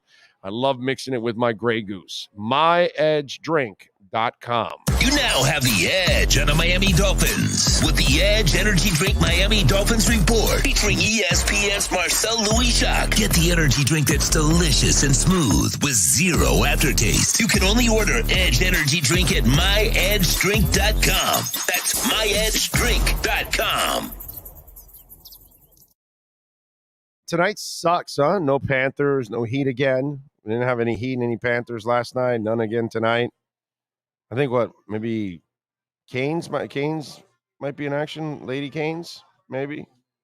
Men's might be back in action on Saturday, I think it is. Something like that. Not a lot of stuff going on, unfortunately. Saturday for I think it's Saturday men's, either women's tonight or tomorrow. It's one of the two. I forgot. But there's nothing NBA or NHL for us tonight, which again, that blows. I saw it's tonight. Yeah, that's what I thought. Boston College. Okay, there you go. And so I can maybe watch a little bit of Katie Meyer and company, man. She's fantastic. Jimmy Butler was hanging out with the kid. You saw that? Now, didn't they tell apparently Ira Winderman that he was sick? So when you're sick, are you going to be around other people? Look, I'm glad that he made good of it because it was a horrible PR moment for them. And they're such a smart organization, a classy organization, and they do things right 99.9% of the time. You know what I'm saying? So they get it. You know what I mean? The Heat are just a phenomenal organization. But this whole thing that the NBA has got going on, including it's not a Heat thing, it's an NBA thing. Complete bullshit, dude. I mean, complete crap, you know? And Jimmy, and listen, I get you got to try to save Jimmy for the playoffs, but this is terrible, dude. You're paying him a lot of money to play half the season. Yeah, I want to ask you because I take my daughter to school in the morning, so I get to listen to Joe.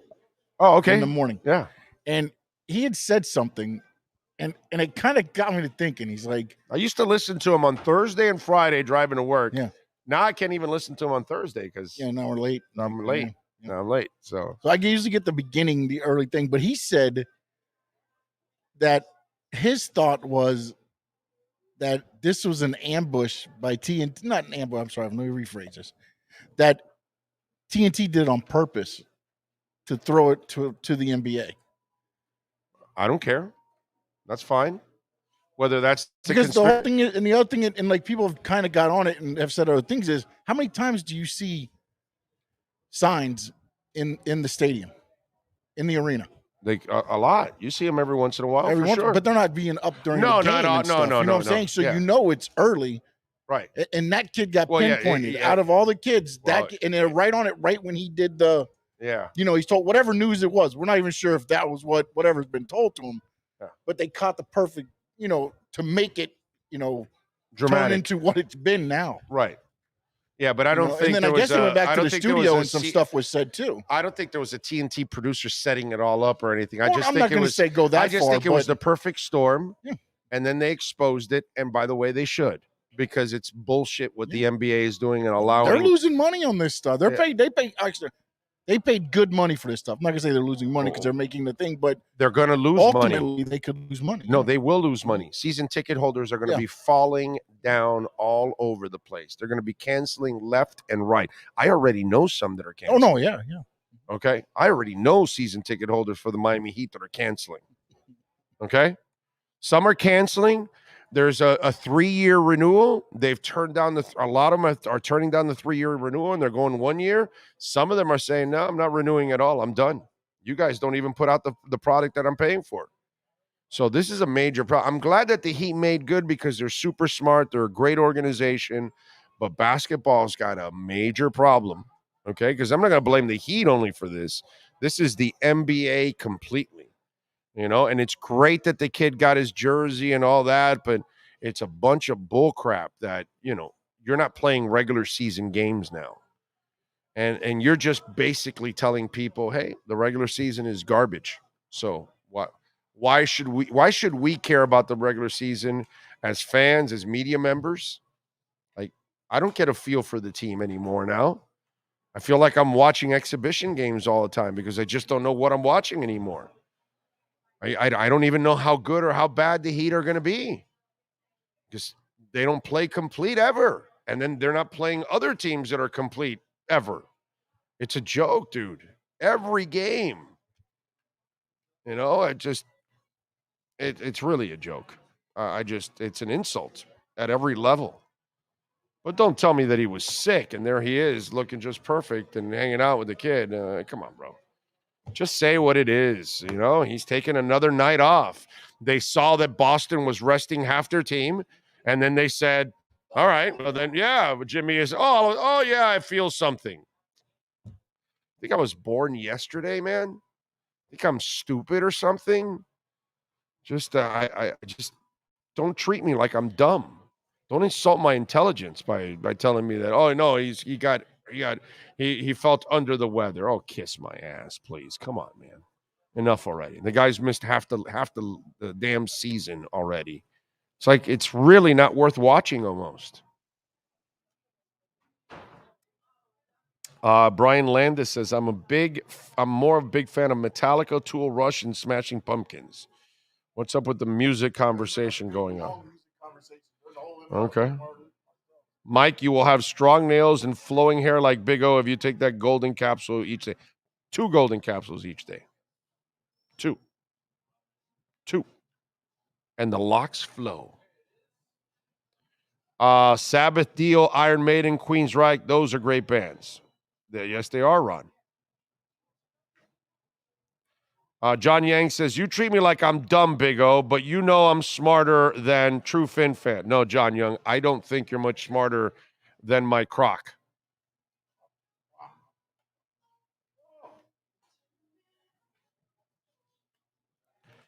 Gone are the days where the players played all 82 games. We're living in the softest era generation ever in sports, and they're paying for it too, on top of all of that.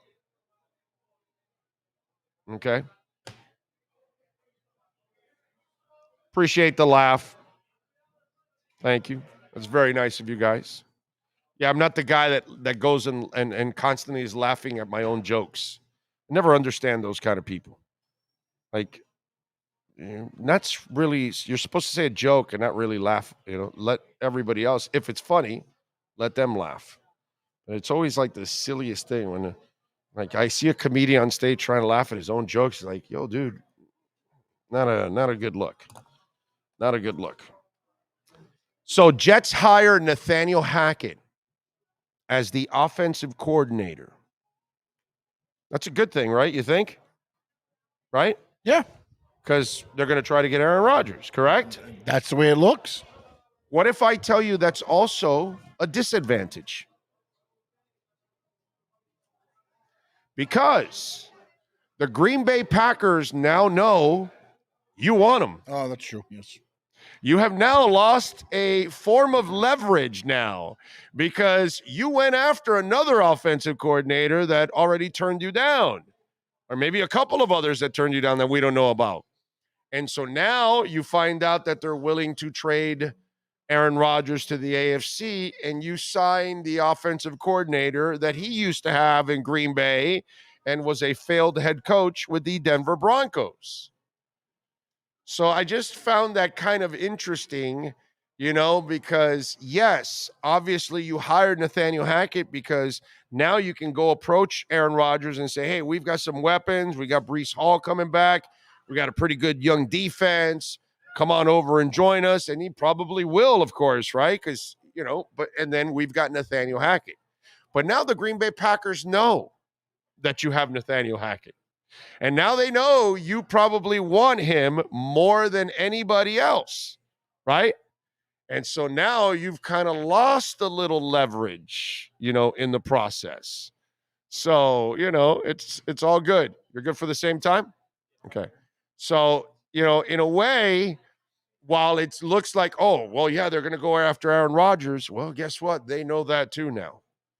And so that might drive up the price a little bit more. And let me tell you also what would be kind of interesting in all of this, okay? If you find another team in the AFC that wants to kind of stick it to the Jets and they need a quarterback, and then they start to drive up the price, make it a little bit more sexy for the Green Bay Packers. So the Jets better hope that they don't have a lot of competition, okay? I don't think anybody in the AFC East is going to do it.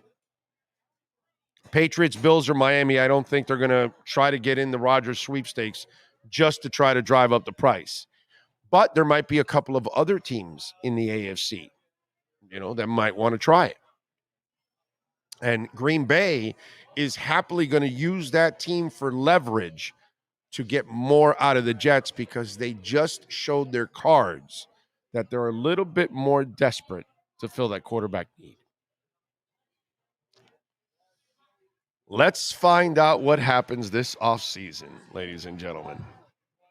Anybody in the Green Bay front office from Florida? From Florida? Yeah, do you know? I was trying to go through real quick and see. Why? Mike White? Right? I mean, everybody's South Florida, buddy. Yeah, he's the second coming, right? 1-for-1 trade. Rodgers for Mike White. That's it. So you got to give us at least Mike White if we're going to make this trade. Yeah, if we're doing this. Tommy Mayer, by the way, thank you. He sent in a super chat that I did not mention, and it's got a sticker with the ha-ha stuff, so I like that, Tommy. Thank you very much. Very nice of you. Remember, you can make a donation through Cash App or Venmo at Cash Big O Show. That's Cash Big O Show. True Fin Fan, another super chat. Thank you, my friend. He says, I don't think you're smarter than my Crocs. Yep, that's it's about right. Gary R., if the Dolphins sign Fangio, the gap in coaching staffs between Flores and McDaniel will grow to monumental proportions. Hey, let's talk about that now. Let's talk about something that is very interesting and something that is developing. Because when they hired Brian Flores, you knew he knew defense, right? Because that was his forte.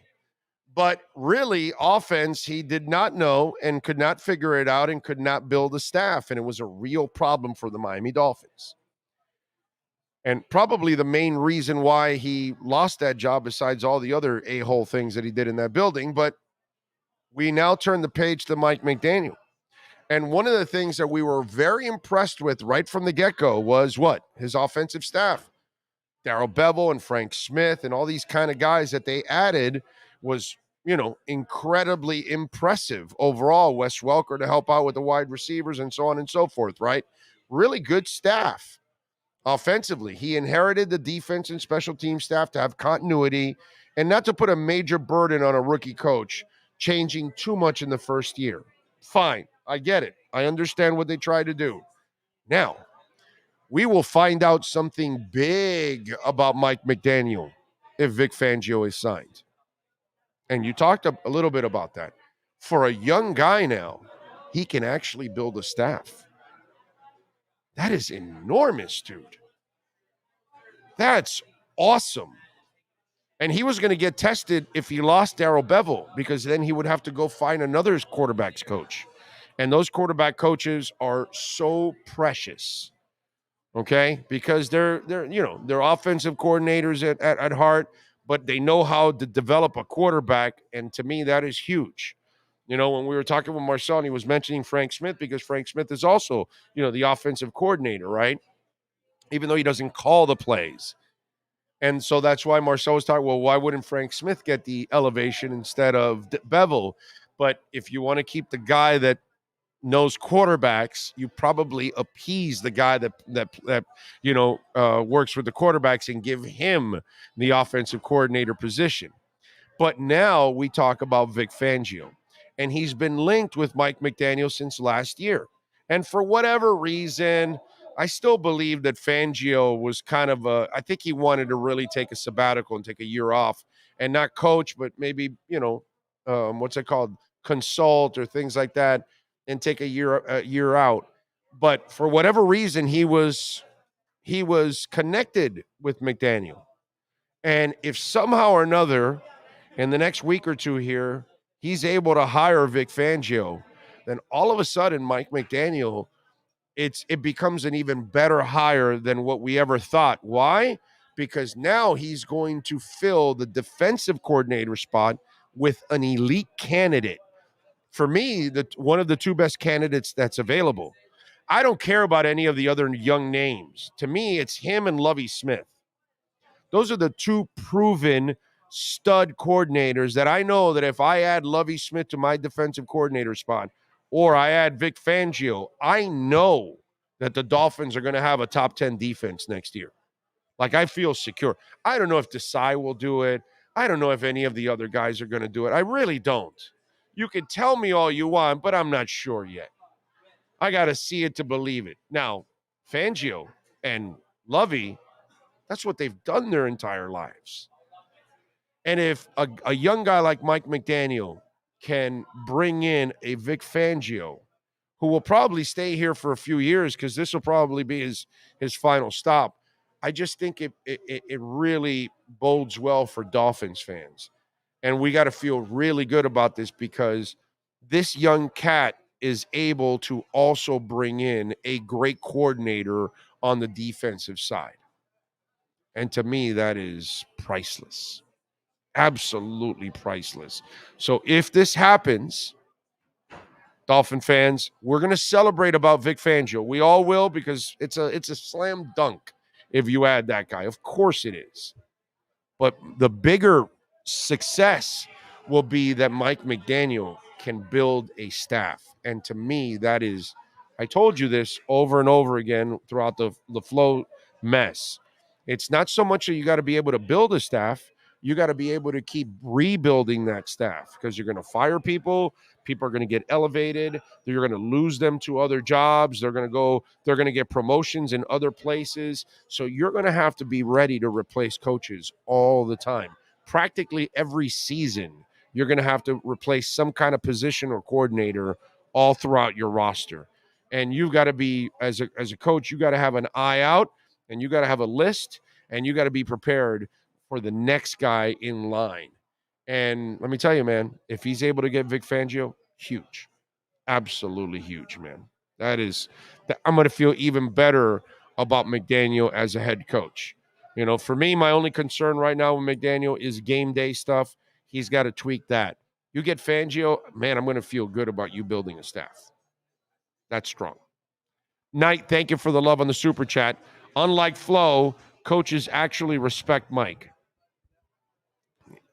Knight, thank you for the super chat, but it's just awesome, man. It's awesome to see. Yes, sir. Cowboys DC Dan Quinn informed interested teams that he's staying in Dallas. Wow. He was a top candidate for the Cardinals head coaching job and was also interviewed for the Colts and Broncos, but said his heart is in Dallas and he wants to win a Super Bowl there. Does he know they have Dak Prescott? Apparently, he sees maybe they're making moves. Okay. I got a question for you. Uh-oh. No, because I'm thinking more about this, and I get the whole philosophy of new offensive coordinator or new head coach. You want to keep the defense the same. Do you think also, though, it was kind of a test for McDaniel from the front office to see if he could get along because of what happened?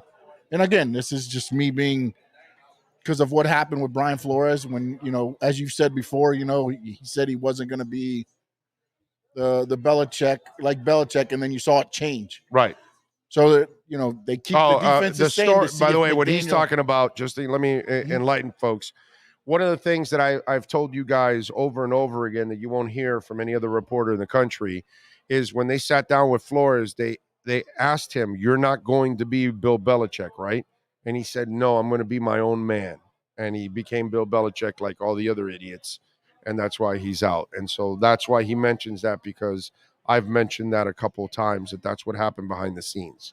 So go ahead. I'm sorry. Do you think, though, that this might have been I don't know, just so that maybe Greer or the front office could get a handle to see if McDaniel was able to legitimately be able to make something work, or just try to?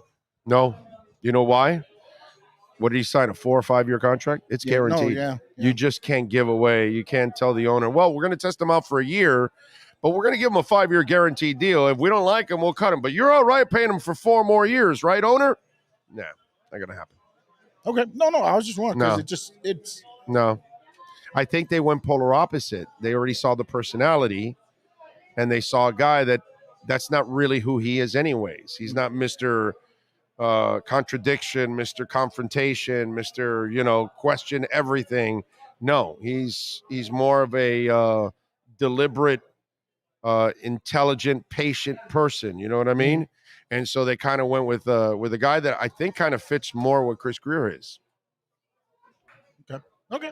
I was just wondering because it's just. I think they measured that part of it this time around, and they're like, okay, we can't bring in another asshole.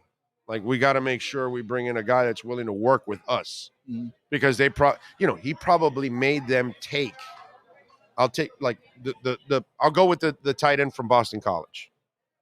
He probably made them take that guy because he wasn't playing Gesicki either, because it didn't fit what he wanted to do either. So he didn't play Gesicki nearly as much. I don't know. Maybe Noah was his guy. I'm not sure. You know what I'm saying? I mean, think about it. Kader Kohu's Josh Boyer's guy. Yeah. You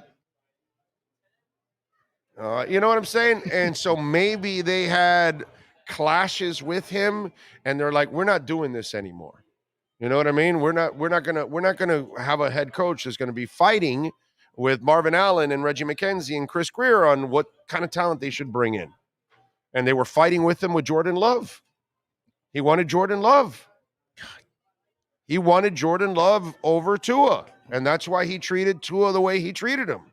And to me, when they went with McDaniel, they go, we got to have a guy that knows offense, but we can't have a guy that's constantly busting our balls. By the way, Joe Philbin did the same thing, and I've told this story over and over again. Joe Philbin would walk into the front office, to the general manager, and I can't coach that guy. Every week, he was there telling them he can't coach this guy and that guy. And it got to the point that the personnel department told him, Joe, you got to coach people. You got to deal with different characters. And that was Joe Philbin's problem, that he didn't have. By the way, he got fired. He didn't have the people skills. that you needed in order to communicate with human beings and different human beings and different characters. You're going to have a guy that's mellow. You're going to have a guy that's wound too tight. You're going to have a guy that tries too hard. You're going to have a guy that tries a little too little, and you got to know how to balance all of this.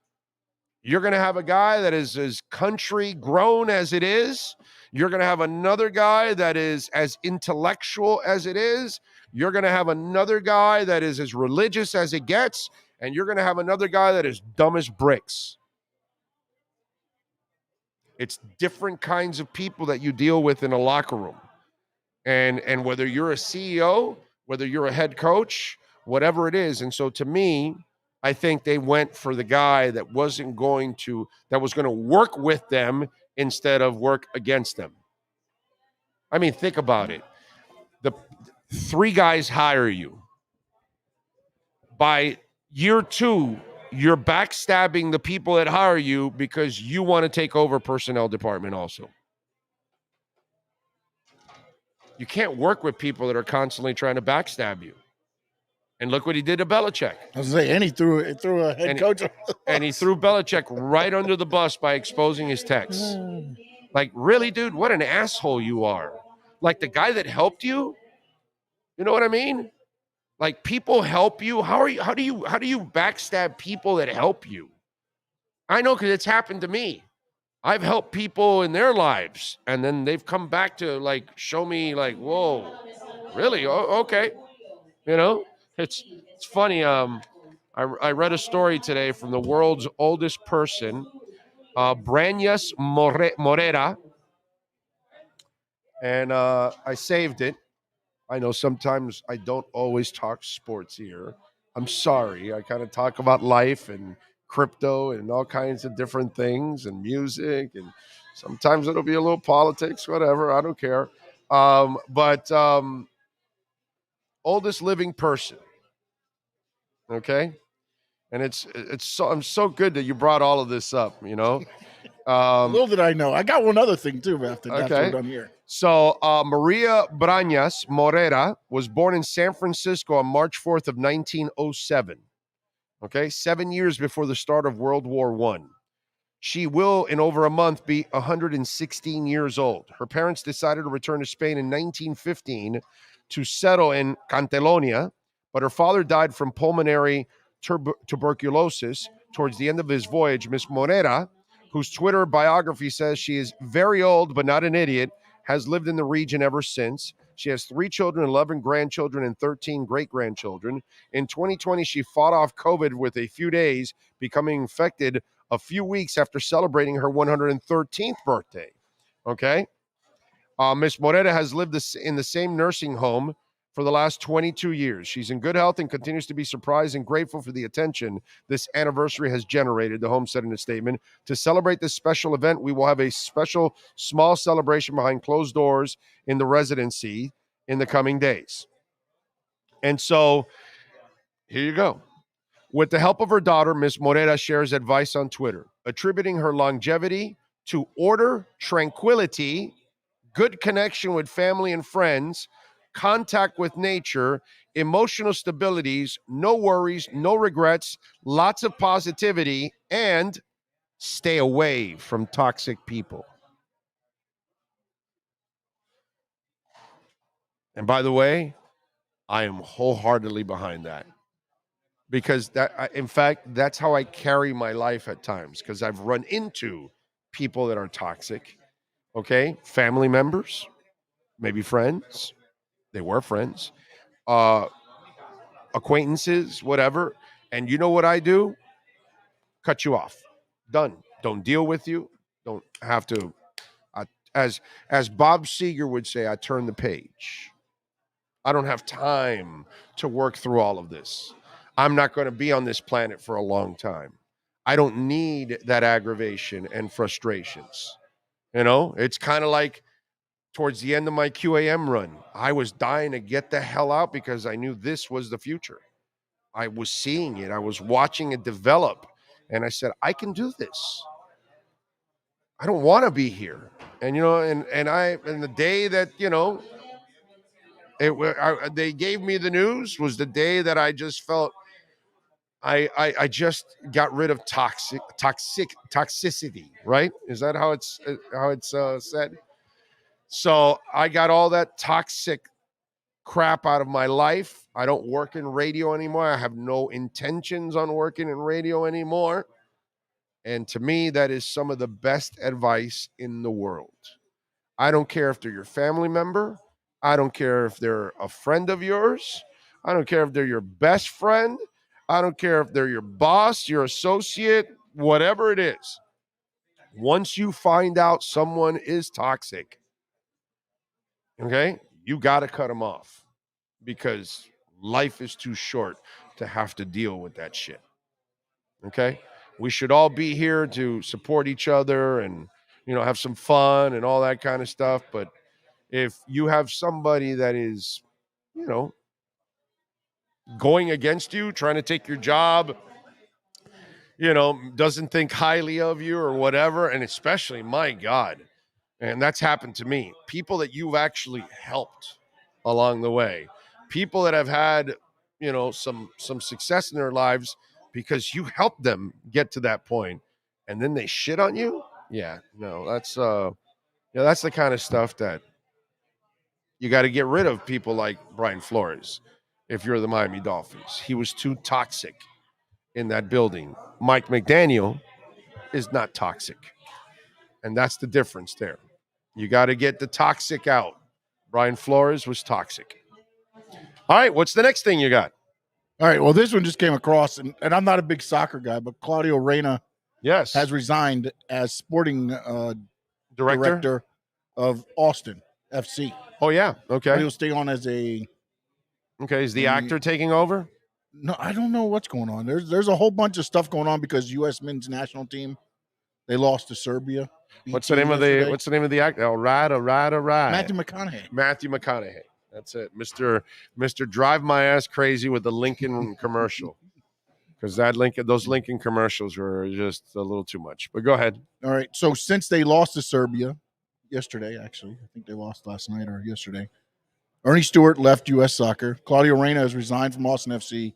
And then, of course, Berhalter still on exile. So everybody's saying he's positioning to take over as sporting director of USMNT. Yeah. So that just came across. But what I wanted to ask you is this. Okay. With Dan Quinn saying, okay, I'm going back to Dallas. Mike says, my wife is toxic. Well, you better dump her. All right, go ahead, man. Go ahead. Run. Yeah, run the other way. All right, so Dan Quinn says, I'm going back to Dallas because Colt's job was taken by Frank Wright. Right. D'Amico Ryans is now the favorite for Broncos. If Yes. it's not Sean Payton or whatever, So that left one job, or at least one job that was interested in him. Right, Houston. No, the Cardinals. Oh, no, the Cardinals. That's right. Yeah, that's right. The Cardinals. Yeah. That you don't hear anybody saying anything crazy about trying to head to the Cardinals, right? Yeah, I mean, right now that's not. No, I don't think he's going there. Plus, he has to deal with the Bidwells. Well, no, but he already said I'm going back to Dallas rather than because that would be the only job that technically he would be in the running. I mean, at least going by what the text. Nobody wants that. Said. Nobody. Plus, he's with Jerry that spends. Yeah. The Bidwells Well, I was don't. My question: how bad is that Arizona Cardinals? The Bidwells have never created a great atmosphere. And then you have a petulant child at quarterback that doesn't even work hard, actually. I mean, dude, they put that clause in the contract because they had to put the clause in the contract. If you're a fat guy, they put the fat clause in your contract. Yeah. If you're a idiot that gets in trouble all the time, they're going to put a conduct clause in your contract. And if you're lazy and you don't study, they put a study clause in your contract. And coaches talk, so other coaches know what's going on there. It's not like somebody's going into that position and being like, oh, I got Kyler Murray. Nobody wants that position, bro. I mean, aren't they even talking about trading the receiver, DeAndre Hopkins, D-Hop? So D-Hop's not going to want to stay there either because he's going to want to go somewhere. He's like, man, I'm screwed, Bring Kingsbury back. By the way, Kingsbury and his model or IG, whatever she is, I don't know. They were in Europe or whatever. She was tweeting Philippines, out, right? Philippines. Thailand. Right. She was tweeting out pics of her in her bathing suit. And so who takes the Cardinals job? Just somebody that A young guy? A young guy or somebody from college? An up-and-coming coach will take it now. Man, that's going to be very interesting. Because there's only 32 of them, so somebody will take it. Somebody will take it and try to turn Kyler around, and if they do, they become God. And if they don't, we'll all understand, but you'll lose a job and you'll have a lot of guaranteed It's going to be that money. fan base's Mike McDaniel signing, right? Yeah. Because everybody's like, you want all the big, sexy guys, you're end up with somebody that you didn't expect. Or, And it's a shame because they have have a decent team. They actually have a decent team. Man, if you don't have that quarterback, as you all know, it's hard, dude. It's really, really hard. Did you send Albright the okay, all right, just in case. All right, no, just in case. I just want to make sure he doesn't have to check in yet. We are going to have Benjamin Albright, KOA insider. By the way, Omar Kelly had to be moved to tomorrow. He had a meeting, so he had a conflict, and so we're moving him to tomorrow. So he'll be on with us tomorrow. So if you're waiting for Omar Kelly, tomorrow.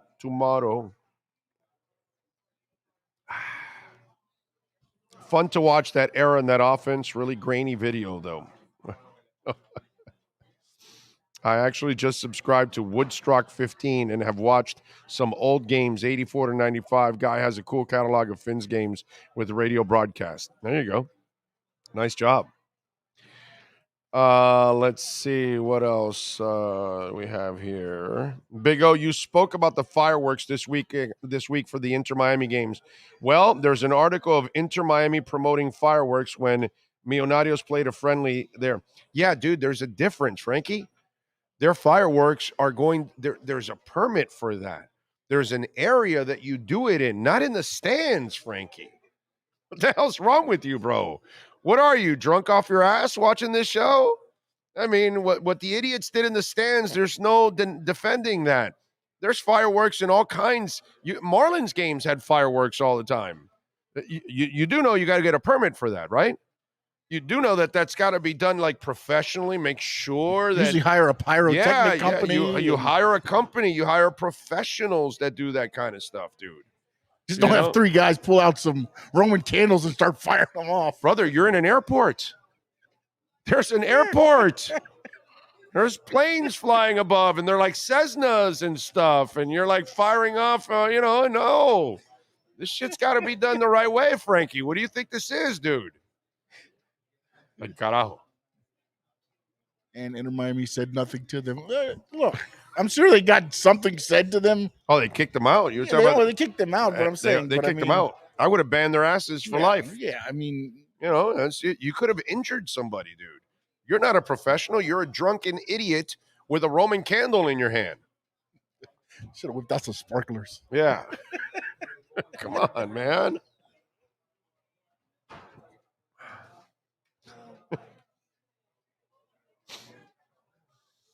Oh, God. Just like Belle Biv DeVoe says, never trust a big butt and a smile.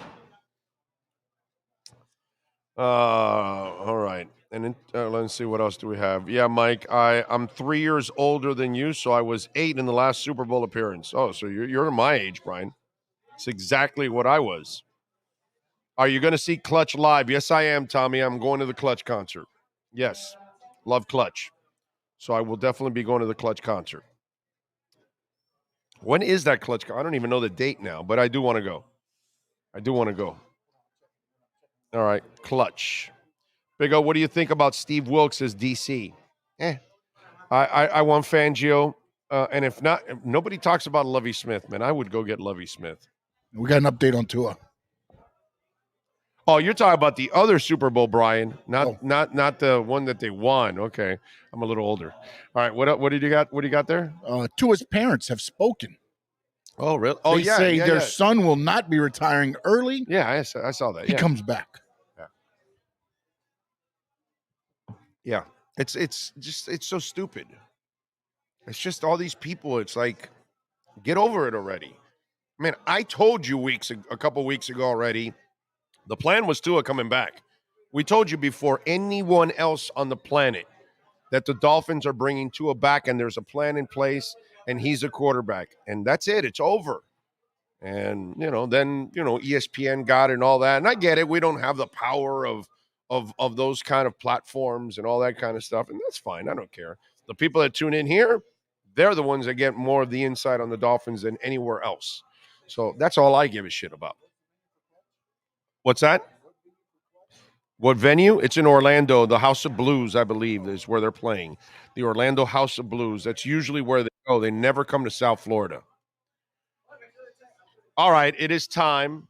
Benjamin Albright is ready to go. Let's bring him aboard. Benjamin Albright, KOA, Colorado Insider, Broncos. It says Broncos Insider on his Twitter feed, but he's really a Broncos and an NFL insider. Ben, you're kind of cheating yourself here. You're really a Broncos and an NFL insider. You break a lot of national stuff, not just Broncos stuff, man. We got to change that headline on your Twitter page, bro. Yeah, well, I only have an office inside one NFL team's headquarters, so I guess that's why I did that. I got literally inside the Denver Broncos, but I actually hate that title, believe it or not. I always hated that insider title that made me put that on there. But yeah, I try to do the national thing a little bit as best I can. I apologize for being a little late. My phone battery was running dead. I had to go buy a charging cable. It's all good. Listen, we're in a town where we have a lot of people that are of Cuban descent like myself, and that is natural for us to be late to everything. So you were just honoring us. That's right. I was honoring the Cuban heritage, really. That's it. And we love you for that. So thank you very much. By the way, you broke a story, national story, that Sean Payton isn't having the smooth trip that a lot of us thought he might have to find a job. And we're watching all these dominoes fall, and he's running out of options. So walk us through the hurdles that have been an issue for teams, owners, and Sean Payton, I guess. Well, I think first and foremost, the obvious. The obvious is the cost in terms of trade compensation, draft picks that would go back to New Orleans. They want somewhere between the 16th and the 12th pick on the draft value chart in terms of a points compensation. For the Broncos, that would be with the first that they have from the Niners. That would be pick number 28, and then probably 2 third-rounders and probably another pick. If you're Carolina, you're paying a little bit of a tax there, and obviously Carolina hired Frank Reich, but they would have had to pay a little bit of a tax there because of in division. Indy didn't request an interview. Houston Texans weren't interested. The only team that really has any interest is maybe Arizona, and whom he's interviewing with now. I mean, the Denver Broncos, he was never their number one guy. He was never the number one guy for anybody in all this. So first and foremost, the draft compensation. Second, the salary demand, because you're probably talking about $25 million per year there, which is an astronomical number. And then you start to delve into other things. He wants total control of an organization. So whatever general manager is there is getting fired. And then you start delving into the other things. Why did he only win one Super Bowl with Drew Brees? You had a top 10 all-time, top 5 all-time quarterback. You won one Super Bowl. You had 500 or losing seasons with that guy. You had 7 seasons in which you put up fewer points than Steve Sarkisian did when he was the OC for the Atlanta Falcons out there in 2018. Your acumen is an offensive wonderkind, but what did you ever do? I mean, to be honest with you, when he got suspended for Bountygate, they scored 460 some odd points that year. He comes back the next year and they scored 414 points. And that was with Joe Vitt and Aaron Cromer on the show. So, I think the legend of Sean Payton actually outproduces the production of Sean Payton, and people start to get into this and look at this and like, well, wait a minute, what am I paying all this for? What am I getting out of this? And then you come in and you're arrogant in your interviews and you kind of blow the interview process and rub people the wrong way. And then you've got all your buddies out there leaking all this info on TV, and it's always drama. It just wasn't worth it for these teams. And Sean Payton will get a job eventually if he wants one. But as it sits right now, I think he's out this cycle. I think he's going back to Fox unless Arizona pulls the trigger. He doesn't have a market. Okay, wow, and the thing is, the Bidwells are going to be willing to pay the money, the salary for him, because apparently he wants. Somebody said 20 to 25 million if he wants that.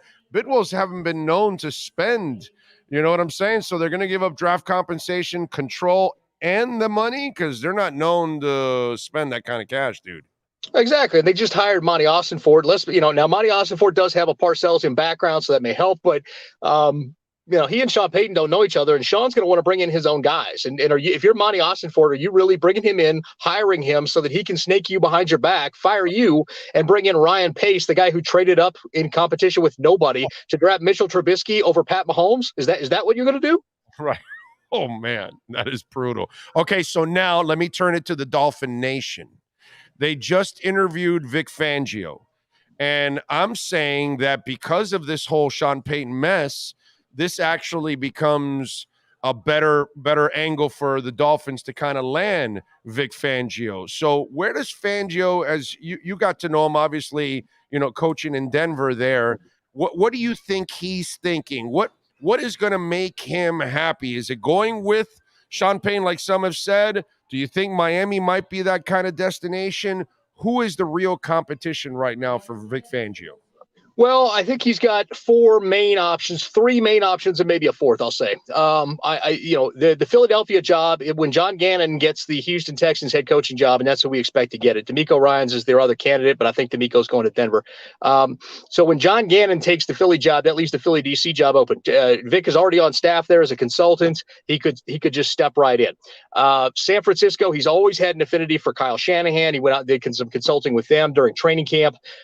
He knows that there's a stability there in terms of that, that staff. He could go out and work for the 49ers. And then Raheem Morris, if he gets the Indianapolis job, Vic has always loved Sean McVay. And so, he could potentially take that job. And then of course there's a Miami job. He's familiar with Mike McDaniel. We just talked about Kyle Shanahan. He's familiar with Mike McDaniel. Mike and him they got some pretty different personalities, but I love Mike McDaniel. I've known Mike McDaniel a long time. And I will say that I think that he could coexist there. I mean, if he's just he won't get in his way. He'll delegate and let Fangio do his thing. He'll be the head coach of the defense. And that's what Fangio wants. He wants a situation where he is basically the head coach of the defense. That's what his preferred kind of setup or situation is. So I think it's a good fit. I think it's a very real possibility. It's just a question of, again, these other jobs, the Philadelphia job, the San Francisco job, and the LA job. I think those are the competition you have. Now, I will say this.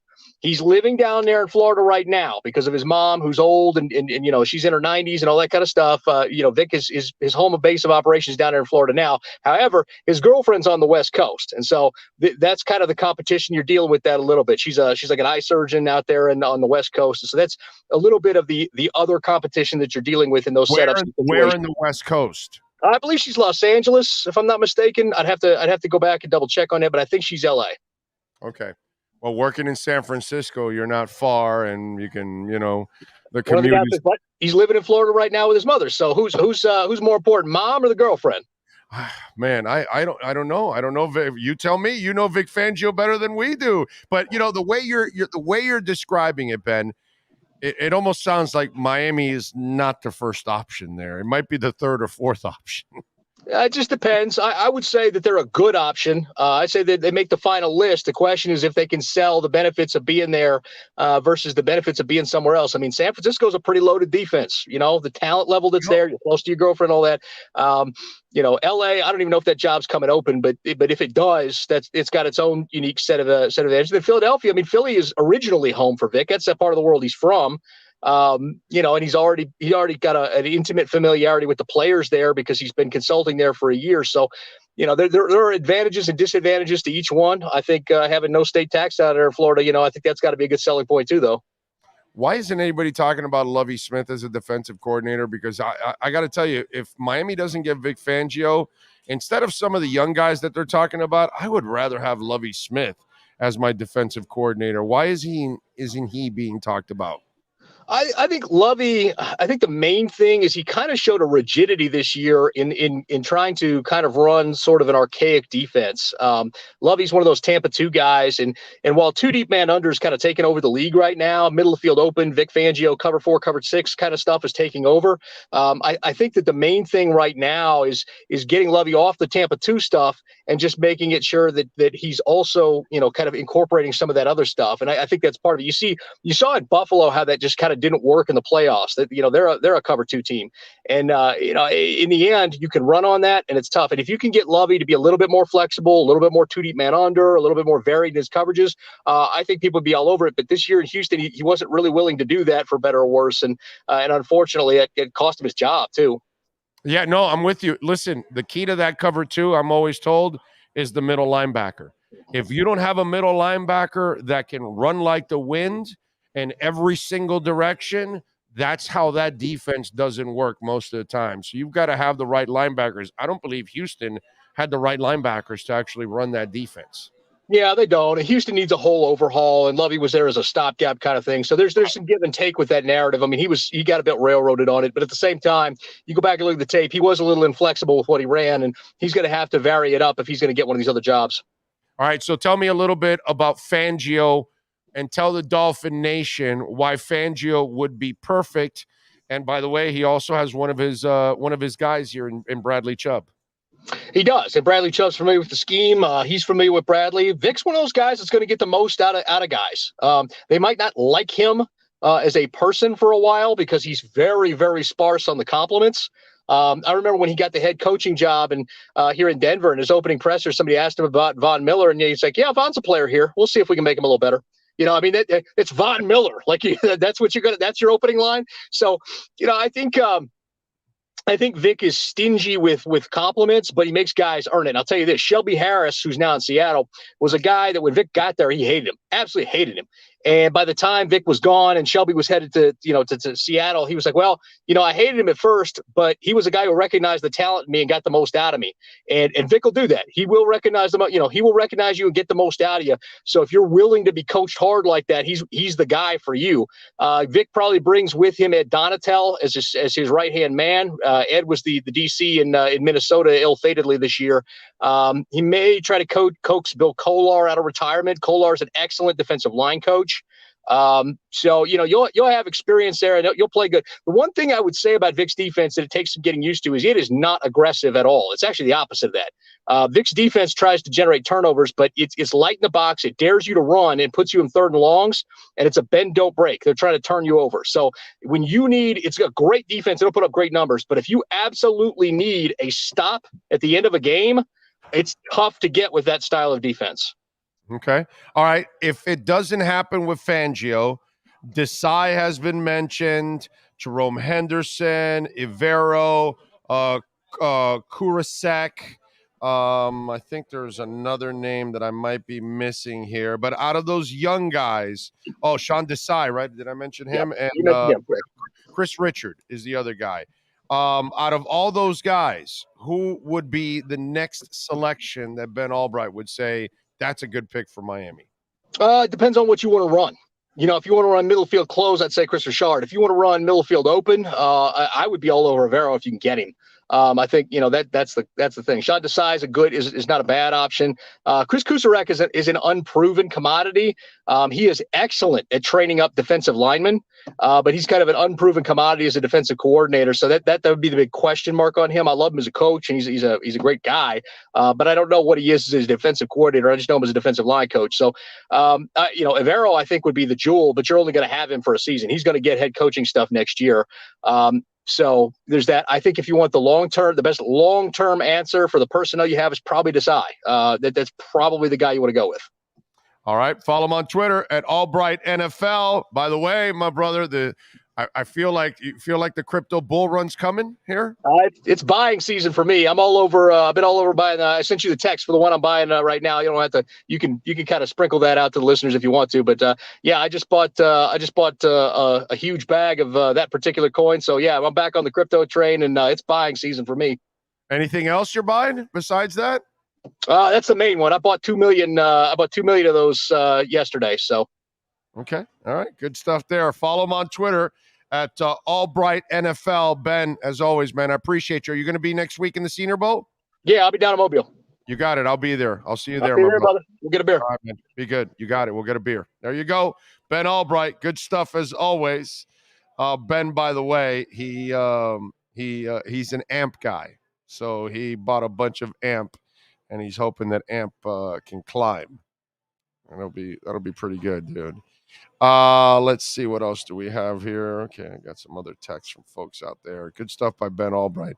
And since obviously he covered Fangio, I wanted to get his thoughts on Fangio for you guys out there. When Mike was hired, we brought him on also to talk a little bit about that. So I'm looking forward to going back up to the Senior Bowl, man. I haven't been there in a couple of years, and get to see some folks out there. Oh, by the way, Bitcoin holding strong over 23,000 right now still. Remember, you can make a donation through Cash App or Venmo at Cash Big O Show. That is Cash Big O Show at Cash App or Venmo if you want to make a donation, as always. Did I miss any super chats? Yes, Frankie Fresco. They did not say anything to Milo fans that did fireworks in the stands, and they did not kick the Milo fans out. I thought they kicked them out and everybody walked out in protest. That's what the story is. Oh, not the Inter Miami. Oh, okay. Okay. Also, interstates, no smoke bombs in the stadium, but yet they allow the familia. Well, it's not that they allow, it's that they get away with it. Okay. And then they light up that smoke bomb and then they don't know who lit it up. You know what I mean? So it's kind of, shady. Anyway, O'Shea Morris says, so what the Jets are ready to win now, if you could get a QB that takes you over and you get to the Super Bowl, who cares about 2 first-round picks? You get another QB later, but at least you got a Super Bowl. Well, that's if you can get a Super Bowl. That only matters if you actually get the Super Bowl. Okay? Doesn't mean you're going to get the Super Bowl, but, whatever. Let's see. Soundgarden, Godsmack. All right. What else do we have here? Wow, there's a lot of there's like a ton of music crap talking here. Yeah, man. Let's see. Big O watched the first hit on Tua by Boza a few plays after his TD. After coming back from the concussion protocol, extremely likely he was concussed the rest of the game and carry over to the Chargers. I don't know, bro. I'm moving on, bro. I'm moving on to the next season. I'm not going to start. What does that do any good for me? What does it do? What? You know what I mean? I'm moving on, bro. We'll see what happens next year. Tom Petty is a legend. Okay. Tua not fully healed during San Fran game. Oh, well, the problem is Inter wants to treat the fans like South American stadium fans. So although I agree the people who brought the fireworks should get punished, but I am also blaming Inter Miami as well. Well, I mean, you're going to blame Inter Miami for people that do illegal things. I mean, you're not going to catch everybody, bro. People are going to do illegal things. And, you can't blame people all the time because they did not catch it. I find that unfair, to be quite honest. All right, what do we have? You know that there's a petition circulating now in Indianapolis not to hire Jeff Saturday as the head coach. Yeah. You read it? You were reading it about that? Well, no, I was reading about this is of course before everything happened, but he said sources, Jim Irsay's number one choice for head coach remains Jeff Saturday. Yeah. While others in the front office prefer different leading candidates. Saturday, I'm told, presented his staff choices during the second interview on Wednesday. Irsay has not sat in on most of the interviews. Yep. So now an online petition attempting to keep Jeff Saturday from becoming the next head coach is out there. Was launched on Wednesday afternoon. It already has 1,600 signatures. Nate Atkins of the Indianapolis Star reported on the petition Wednesday night. A document was created by a Colts fan named Sean Ward. In the message, it addressed to the owner, Jim Irsay, the organizer wrote, "We as Colts fans always love the memories of the Super Bowl team. We love the former players and the people they've become, but we don't want Jeff Saturday as the head coach of this team going forward. Please hire someone with experience and save your fan base from revolting and losing interest." The petition was launched through change.org and is titled "Don't Hire Jeff Saturday as Head Coach." Now, I click that link and I go to it, and so far they have, I think it's 2,500 signings right now. So if you want to, there you go. You got 2,774 people have signed the petition now. I'm an idiot. What? No, forgot Frank Wright was there before. I was thinking, yes. I was like, oh, well, Jeff Saturday's not going to get the job because Frank Wright was hired. I'm thinking it was the Panthers. I missed. Right. Yeah. I totally forgot. So there's still a chance Jeff Saturday's. Yes. That's why I talked about this petition, because I thought it was funny as hell that the fans are already creating a petition because they don't want Jeff Saturday, which, by the way, makes all the sense in the world. Yes. No Saturday on Sunday. Come on, man. I'll help them with some marketing if they need it. He looks like a nice guy. He does a good job on television, by the way. Very good job. So, but if you want to go sign the petition, you can do that also, just for the hell of it, even if you're not a Colts fan. That would be kind of funny that you just go sign the petition, even though you're not a Colts fan. That is awesome. And also, Frankie made sure that because he's upset with you right now. Who's why? Ruby Soho won yesterday, by the way. That's right. My predictions yesterday: Ruby Soho beat Tony Storm, and Briscoe did defeat Lethal. Yes. Okay, so I got 1 out of 2. Yeah, and they did the whole Tony Storm thing the other way around. Why? What happened? Because what do you mean? Who was it? Well, Britt Baker came out on the stage, distracted Tony Storm, which Ruby. Soho got the win. So they were cheating there. So they were cheating. They cheated the cheater. They cheated me out of it. That's what's that called? That thing that this dude does on ESPN, the bad breaks. The what's that called? Like when there's a backdoor cover and it's like bad beats. Bad beats. That's a bad beat right there. Yeah, bad beat. I had it and then distracted and cheated. And by the way, that's wrong, Frankie. I watched Power Slap. I was cheated. Huh? I watched Power Slap after the AEW show. Who won? Dana or his wife? No. They didn't show that one. That was the dark match. That was the dark match. They didn't show that on TV. I thought Dana and his wife were going to be the main event. No, not yet. Maybe at the end of the season. Oh, okay, all right. Last night was the one where they were trying to get to the house. They're the last of the consolation rounds. It's pretty interesting, to say the least. Really? You can't lift your foot up. Like if you rotate your foot at all, it's a foul.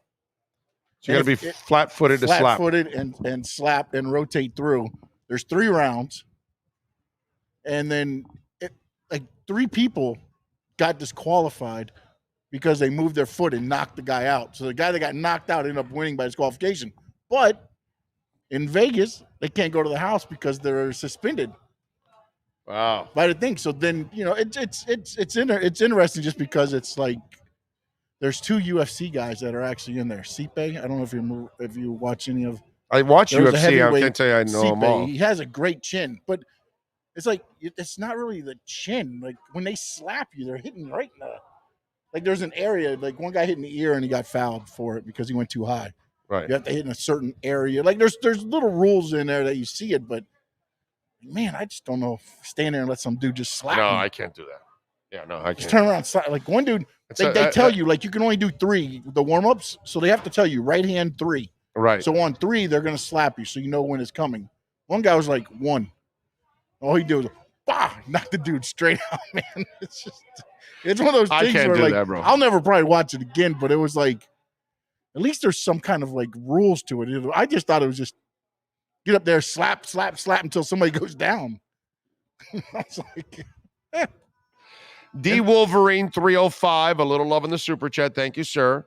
As I said the other day, stop whining. Tua isn't going anywhere. So face your pouting face against the wall and cry. Yeah. What's up, Big O? Thank you, D Wolverine. I appreciate you, my man. Thank you. Very nice of you.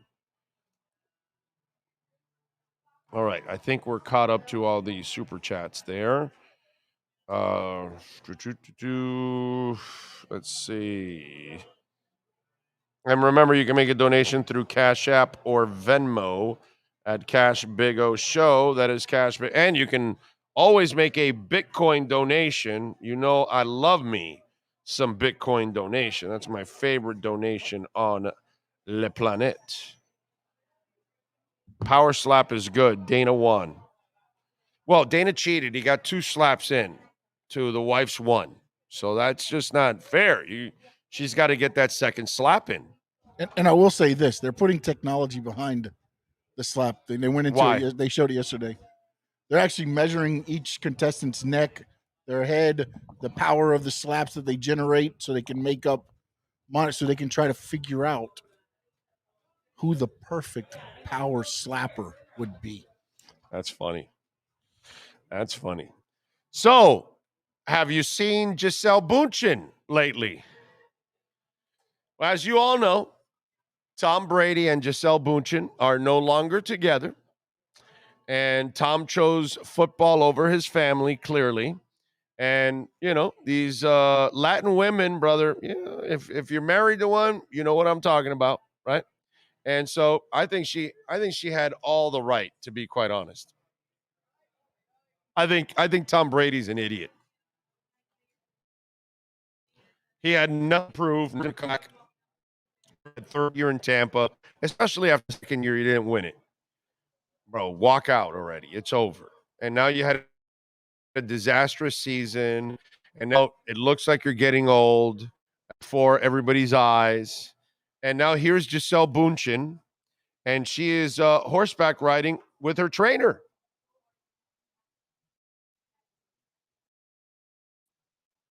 Aston, why do you need a trainer while you're horseback riding? You don't. Now, listen, if you're a famous person like Giselle or anybody else, you want to have security people around you. I don't blame you. If you're filthy rich like she is, I would have a bodyguard all the time with me. She makes so much money that she easily could afford a bodyguard for many years to come until she's, you know, at a point that you don't need a bodyguard anymore. But overall, okay, bodyguard, but this is not her bodyguard. This is her trainer.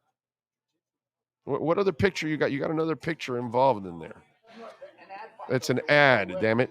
So there we go. And so now they've caught these two horseback riding. Oh, yeah, the kids are there too? Yeah. Yeah, it's her jiu-jitsu instructor. So you know they're having fun on the mat. Okay? Giselle, moving on. You knew she was going to be moving on every day now. Any Triumph fans out there? It's actually a good song. That one, actually, the drummer sings too. By the way, Rick Wakeman, for you music folks out there, Yes's Hall of Fame keyboardist. Rick Wakeman is having a solo tour, and he will be at the Amaturo Theater in Fort Lauderdale March 17th. For my friends in Clearwater, he'll be at the Capitol Theater, one of my favorite little theaters to watch a concert in all of the country in Clearwater. Really nice little theater on March 25th. Also, what else do we have? Young the Giant is coming to town. I'll be taking my wife to Young the Giant. She loves Young the Giant. So do I. I think they're fantastic. July 22nd, they will be at the amphitheater in Miami. It's called the FPL Solar Amphitheater now. That's the new name since it got a sponsor. But Bayfront, what we know is Bayfront. The last 2 times I've seen Young the Giant have been at Bayfront. Both times. And Milky Chance will be opening up for Young the Giant. July 21st, they're in Tampa in the Yuengling Center. And July 20th, they're in St. Augustine at the St. Augustine Amphitheater. Tesla is coming to town, not to South Florida. They are going to Orlando. I will be there May 6th at the House of Blues in Orlando. I'm a major Tesla fan. So I will definitely be there. I like Tesla big time. What else do we have here in the world of music? Yes has sold their catalog too. Yes has sold their recorded music rights and income streams from their Atlantic Record era catalog to Warner Brothers Group global catalog. With more than 30 million albums sold worldwide, the acquisition continues a long-standing relationship between the band and Warner Music, now that spans over half a century, beginning with Yes's self-entitled album 1969 Atlantic debut. The deal, which encompasses the landmark work such as 1971's Fragile, 72's Close to the Edge, 83's 90215, and it includes 12 studio albums as well as live recordings and compilations. What we don't know is how much money did they get for selling their music. That's what we don't know, unfortunately. Crazy stuff.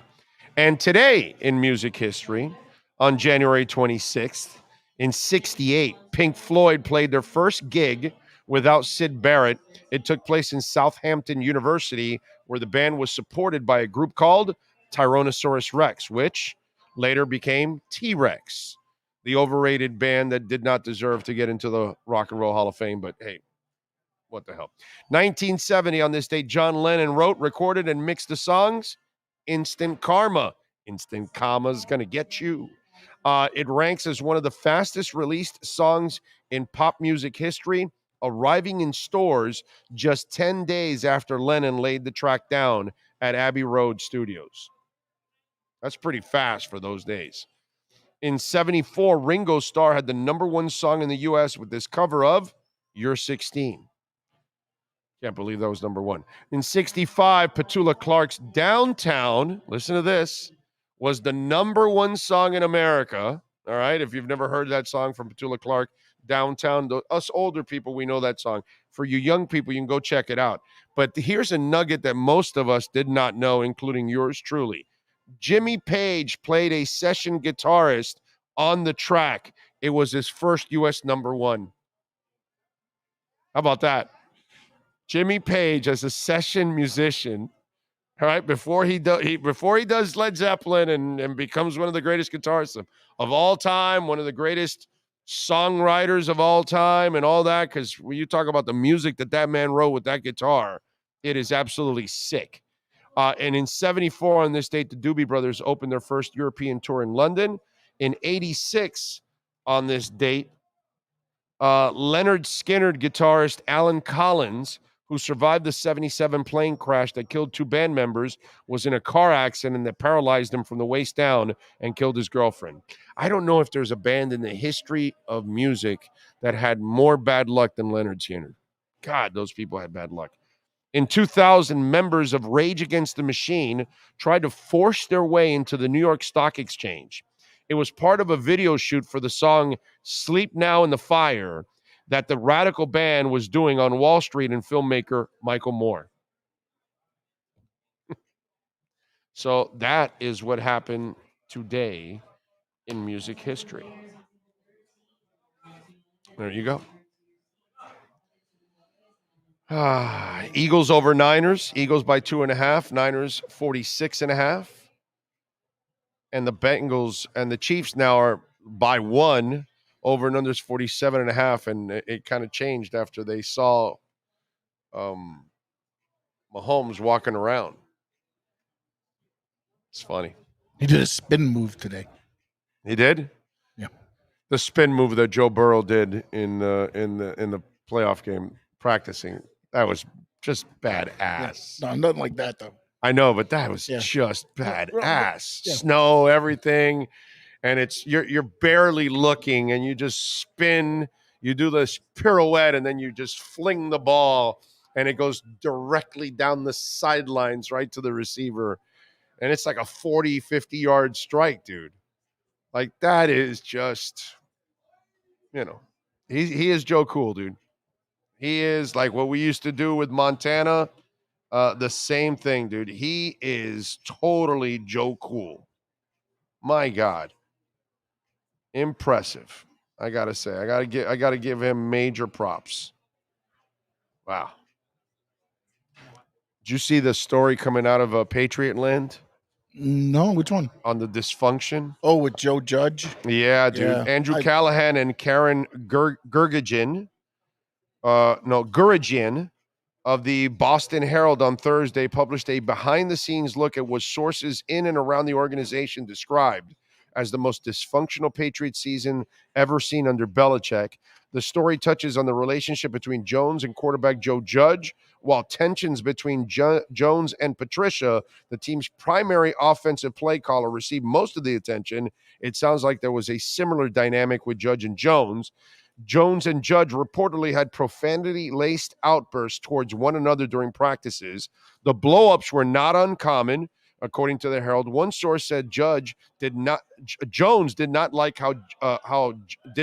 Judge at all. Other sources told the Herald that a lot of people within the organization were frustrated with Judge. Judge would speak loudly in meetings, trying to project like he was the guy. One person familiar with the situation, I think that kind of rubbed people the wrong way. Belichick apparently did not always have his assistants' backs either. There were reportedly times when the head coach blasted Judge during practice as well. Judge was a special teams assistant with the Patriots from 2012 to 19. Belichick added wide receivers coach Judge to his duties in 19, which was the season before Judge was hired as head coach of the Giants. He went 10-23 in 2 seasons with the Giants and was fired, so Belichick decided to bring him back last offseason. That did not pay off. Jones was seen yelling at coaches on multiple occasions during games. Most of his frustration was directed towards Patricia, but that was clearly just one piece of a larger issue. The Patriots made a big move this week. They brought back Bill O'Brien back as offensive coordinator. That was a good move for them to bring back Bill O'Brien, that's for sure. Still don't think they have the quarterback when it's all said and done. But I got to tell you something.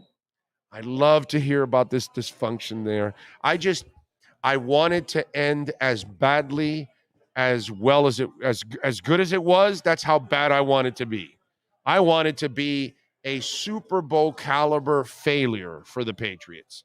I want to see Belichick just walk out of there frustrated and not being able to figure anything out. And then that all we have to say is, well, you don't have Brady anymore, bro. You know, things have changed.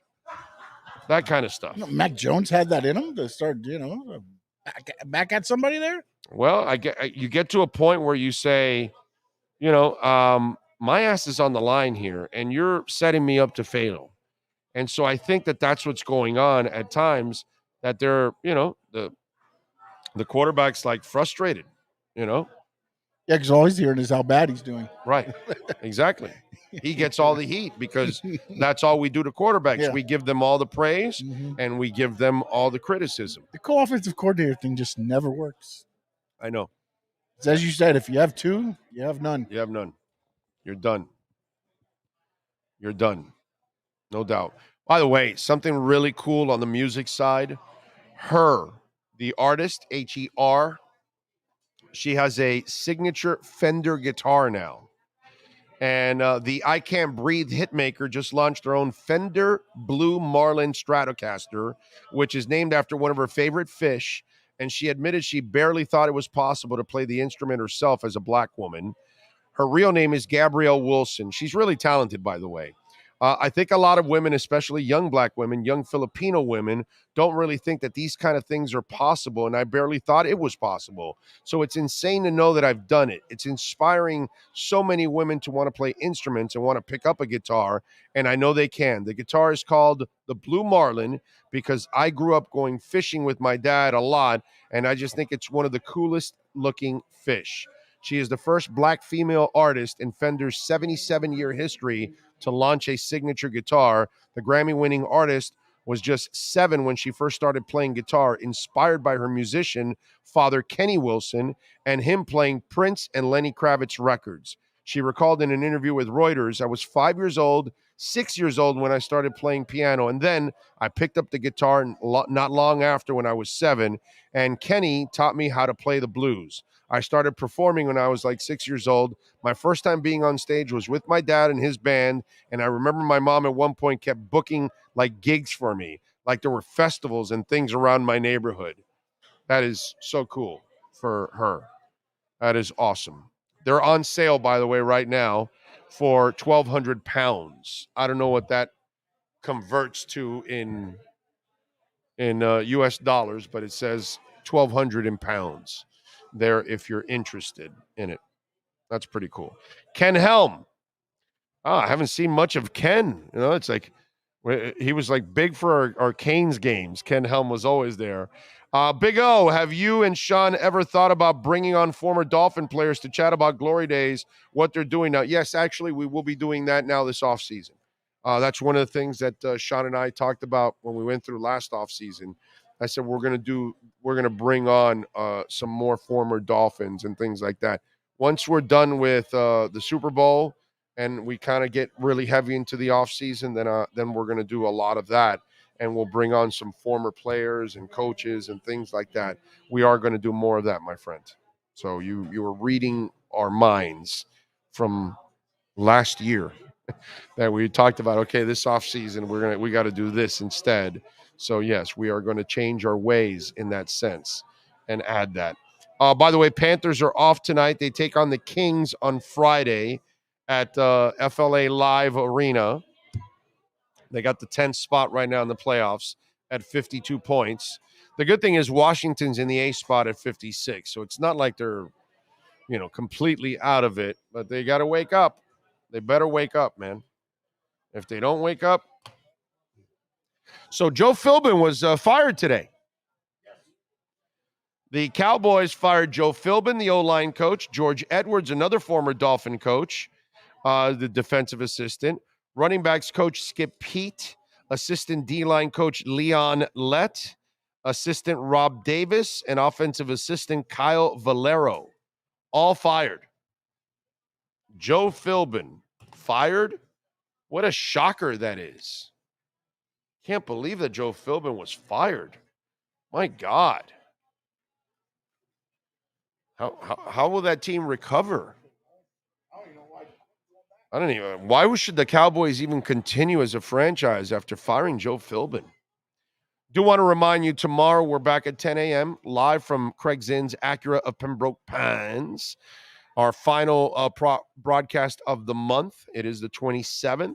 Always great deals on the weekends, man. You got to go out there and take advantage. But anyway, we'll be out there tomorrow morning at 15601 Pines Boulevard, just off of I-75 and Pine. So come on by if you want to say hi.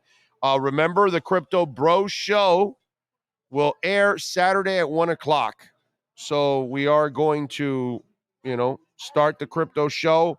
I don't know how many times a week or a month or whatever I'm going to do. It's going to be kind of fly by night right now, but it'll be all crypto. So do not bother on the chat board to, start getting into football questions or basketball or baseball or any kind of questions. It's going to be a crypto show. Okay. So we're going to be talking crypto the entire time. All right.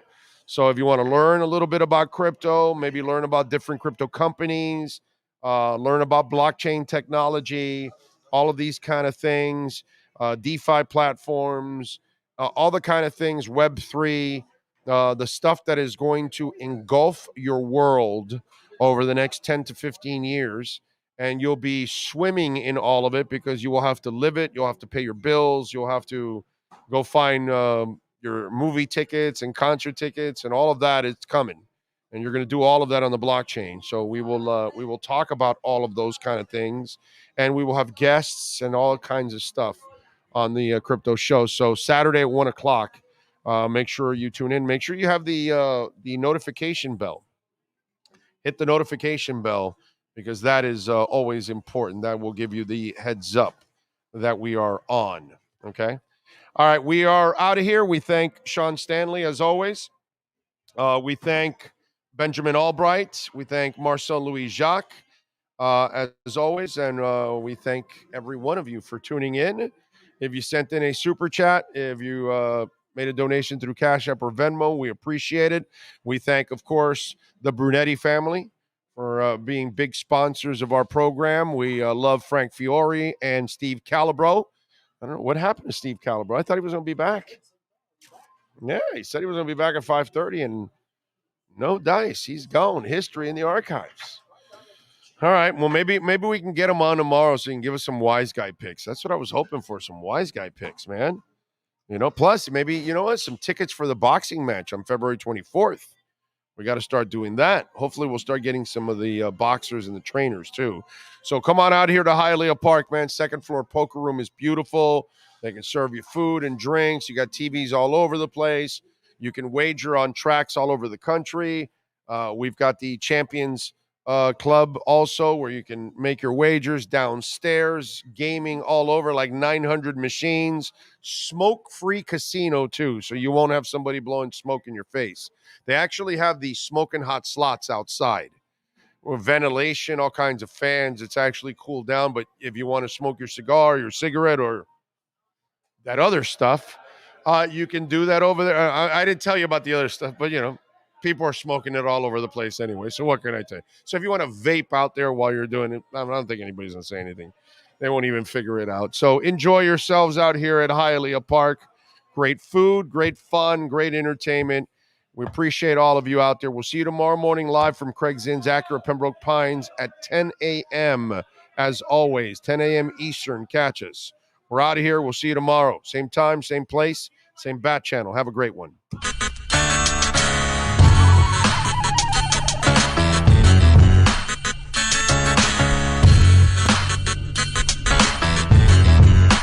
This is the